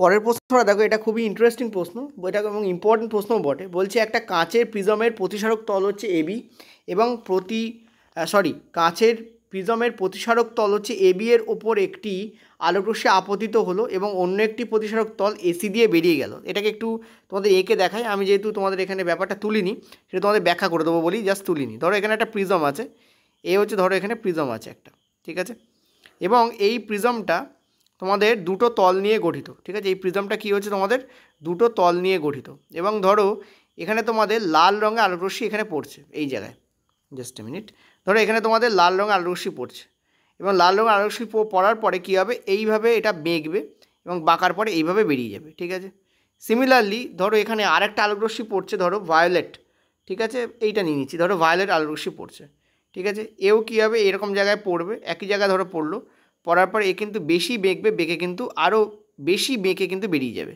তার মানে এই জায়গায় খেয়াল করে একটা জিনিস, ভীষণ ইম্পর্ট্যান্ট একটা জিনিস তোমাদের বলি, সেটা হচ্ছে যে কোনো আলোকরশ্মি, সরি এটা তোমাদের লাল হবে, ঠিক আছে, কোনো আলোকরশ্মি তার কালার কি, ঠিক আছে, তার স্পেকট্রামে তার কালার কি, কোনো আলোকরশ্মি তার স্পেকট্রামে তার কালার কি, তার উপর বেস করে কিন্তু এই তলগুলোর যে কোণ হয়, প্রতিসরণ যে কোণ হয়, সেটা কিন্তু নির্বাচিত হয়। এখানে কোন কোণে সে প্রতিসারিত হবে, কোন কোণে সে বেন্ড হবে, বেঁকবে, ঠিক আছে, সেটা কিন্তু ডিপেন্ড করে তার কালার কি। এই জন্য বলেছি এবি তলের প্রতিসরণ কোণ, ঠিক আছে, এই যে এবি তলের প্রতিসরণ কোণ এখানেও আলাদা হবে, এই জায়গাতেও আলাদা হবে। এবি তলের যে প্রতিসরণ কোণ সেটা সাদা আলোর বিভিন্ন আলোর ক্ষেত্রে বিভিন্ন হয়, এটা কিন্তু কারেক্ট, ঠিক আছে। এসি তলের যে প্রতিসরণ কোণ সেটা বিভিন্ন আলোর জন্য একই হবে, এটা রং, কারণ এসি তলেও আলাদা হবে, এবি তলেও আলাদা হবে। মানে দেখো যখনই মাধ্যম চেঞ্জ করবে তখন এদের প্রতিসরণ ঘটবে, এদিকে বায়ু আছে, এদিকে কী আছে, এদিকে আছে এয়ার, আর ভেতরে কী আছে তোমাদের কাঁচ। তার মানে এখানে কী হচ্ছে, মাধ্যম পরিবর্তন হচ্ছে, মাধ্যম যখন চেঞ্জ হচ্ছে তখন ডেফিনেটলি সেখানে দুবার প্রতিসরণ হবে, এখানে একবার হবে, এখানে একবার হবে, এবং উভয় ক্ষেত্রেই কিন্তু প্রতিসরণ কোণের মান ভিন্ন ভিন্ন কালারের জন্য ভিন্ন ভিন্ন হবে, ঠিক আছে। সো কারেক্ট অ্যান্সার এখানে এই জন্যই বলেছি কেবলমাত্র এ কারেক্ট, বি কারেক্ট কেন নয়, কারণ এসিতেও কিন্তু আলাদা আলাদা কোণে কিন্তু ওরা আবার প্রতিসারিত হবে, এবিতেও হবে, এসিতেও হবে, ঠিক আছে। সো কারেক্ট অ্যান্সার কী হবে আমাদের, কেবলমাত্র এইটা আমাদের কারেক্ট অ্যান্সার হবে। ভেরি ভেরি কনসেপচুয়াল প্রশ্ন। চলো পরেরটাতে।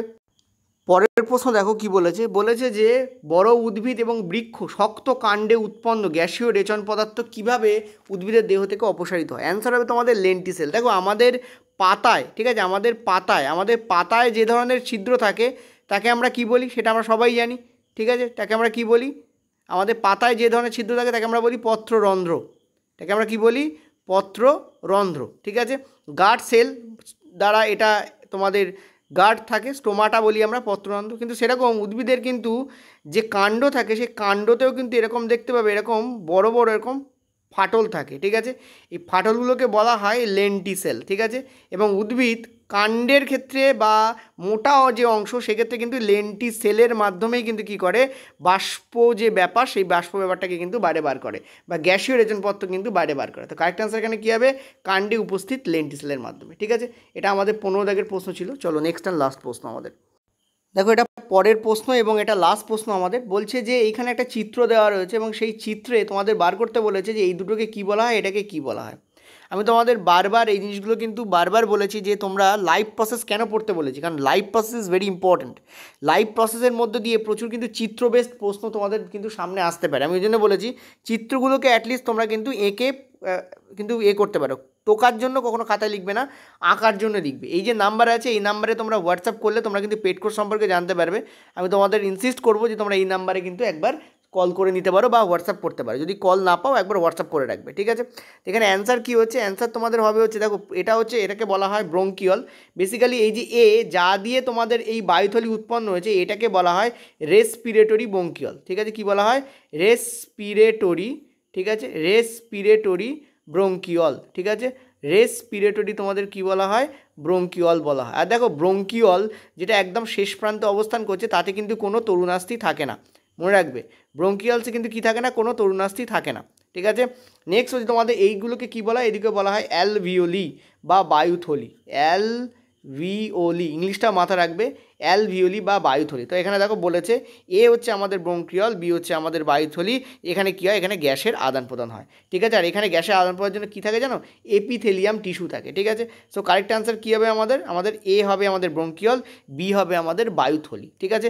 বেসিক্যালি কী হয়, এটা ট্রাকিয়া দিয়ে, ছোট্ট একটা জিনিস তোমাদের একটু বলে দিই, সেটা কী হয়, এটা হচ্ছে তোমাদের, যদিও তোমাদের এনসিইআরটিতে উল্লেখ আছে, ট্রাকিয়া দিয়ে নামার পরে সেটা দুটো খণ্ডে ভাগ হয়ে যাচ্ছে, এগুলোকে বলা হয় প্রাইমারি ব্রঙ্কাই। প্রাইমারি ব্রঙ্কাই কী করছে, যুক্ত থাকছে দুটো তোমাদের ফেঁপড়োর সাথে, যাকে আমরা বলি বাংলায় ফুসফুস, ঠিক আছে। ইংলিশে ফেঁপড়া বলে, মানে হিন্দিতে, বাংলায় একে বলা হয় ফুসফুস, ঠিক আছে, ইংলিশে বলা হয় লাং। এর মধ্যে বায়ুথলি উৎপন্ন হয়, অনেক ভাগে বিভক্ত হয়, বিভক্ত হওয়ার ফলে কী হয়, এর মধ্যে বায়ুথলি উৎপন্ন হয়, ঠিক আছে। এবং এগুলো খুবই অনেক থাকে, ঠিক আছে, প্রত্যেকটাতে অনেক থাকে, প্রথমে প্রাইমারি ব্রঙ্কাই, তারপরে সেকেন্ডারি ব্রঙ্কাই, তারপর টার্সিয়ারি ব্রঙ্কাই, তারপরে আরও অনেক ভাগ হতে হতে হতে হতে এটা শেষ পর্যন্ত ব্রঙ্কিয়ালে কনভার্ট হয়ে যায়। এবং ব্রঙ্কিয়ালে কিন্তু কোনো তরুণাস্থি থাকে না, ব্রঙ্কাইতে কিন্তু তরুণাস্থি থাকে। ঠিক আছে, এবং এই যে ছোটো ছোটো তোমাদের থলি এঁকেছি, এগুলো হচ্ছে বেসিক্যালি বায়ুথলি, ইংলিশে যাকে বলা হয় অ্যালভিওলি। ঠিক আছে, তো এইগুলো তোমরা কী করতে পারো, প্র্যাকটিস করতে পারো। এইটা কি, এটা হচ্ছে তোমাদের ট্রাকিয়া। আর একটু আগে বললাম যে ট্রাকিয়াতে কিন্তু তোমাদের তরুণাস্থি থাকবে। ঠিক আছে, ট্রাকিয়াতে কিন্তু তোমাদের কী থাকবে, তরুণাস্থি থাকবে। ইভেন ব্রঙ্কাইতেও কিন্তু তোমাদের তরুণাস্থি থাকে। তো এরকম একটা ছোটোখাটো চিত্র এঁকে তোমরা একটা আইডিয়া করার জন্য প্রাথমিকভাবে এঁকে দেখতে পারো যে আমি যা যা পড়েছি সেই ধারণাটা আমি চিত্রের মাধ্যমে বার করতে পারছি কিনা। এটা তোমাদের টোটাল 16টা প্রশ্ন ছিল। আরও কিছু প্রশ্ন ছিল কিন্তু সেগুলো খুবই এ লেভেলের প্রশ্ন, আর কিছু প্রশ্ন যেগুলো আধুনিক পর্যায় সারণী থেকে দেওয়া হয়েছে সেজন্য আমি সেগুলোকে অমিট করেছি। তোমরা যদি আধুনিক পর্যায় সারণী পড়তে চাও নিচে কমেন্ট করে আমি তোমাদের পড়িয়ে দেবো। ঠিক আছে, থ্যাংক ইউ।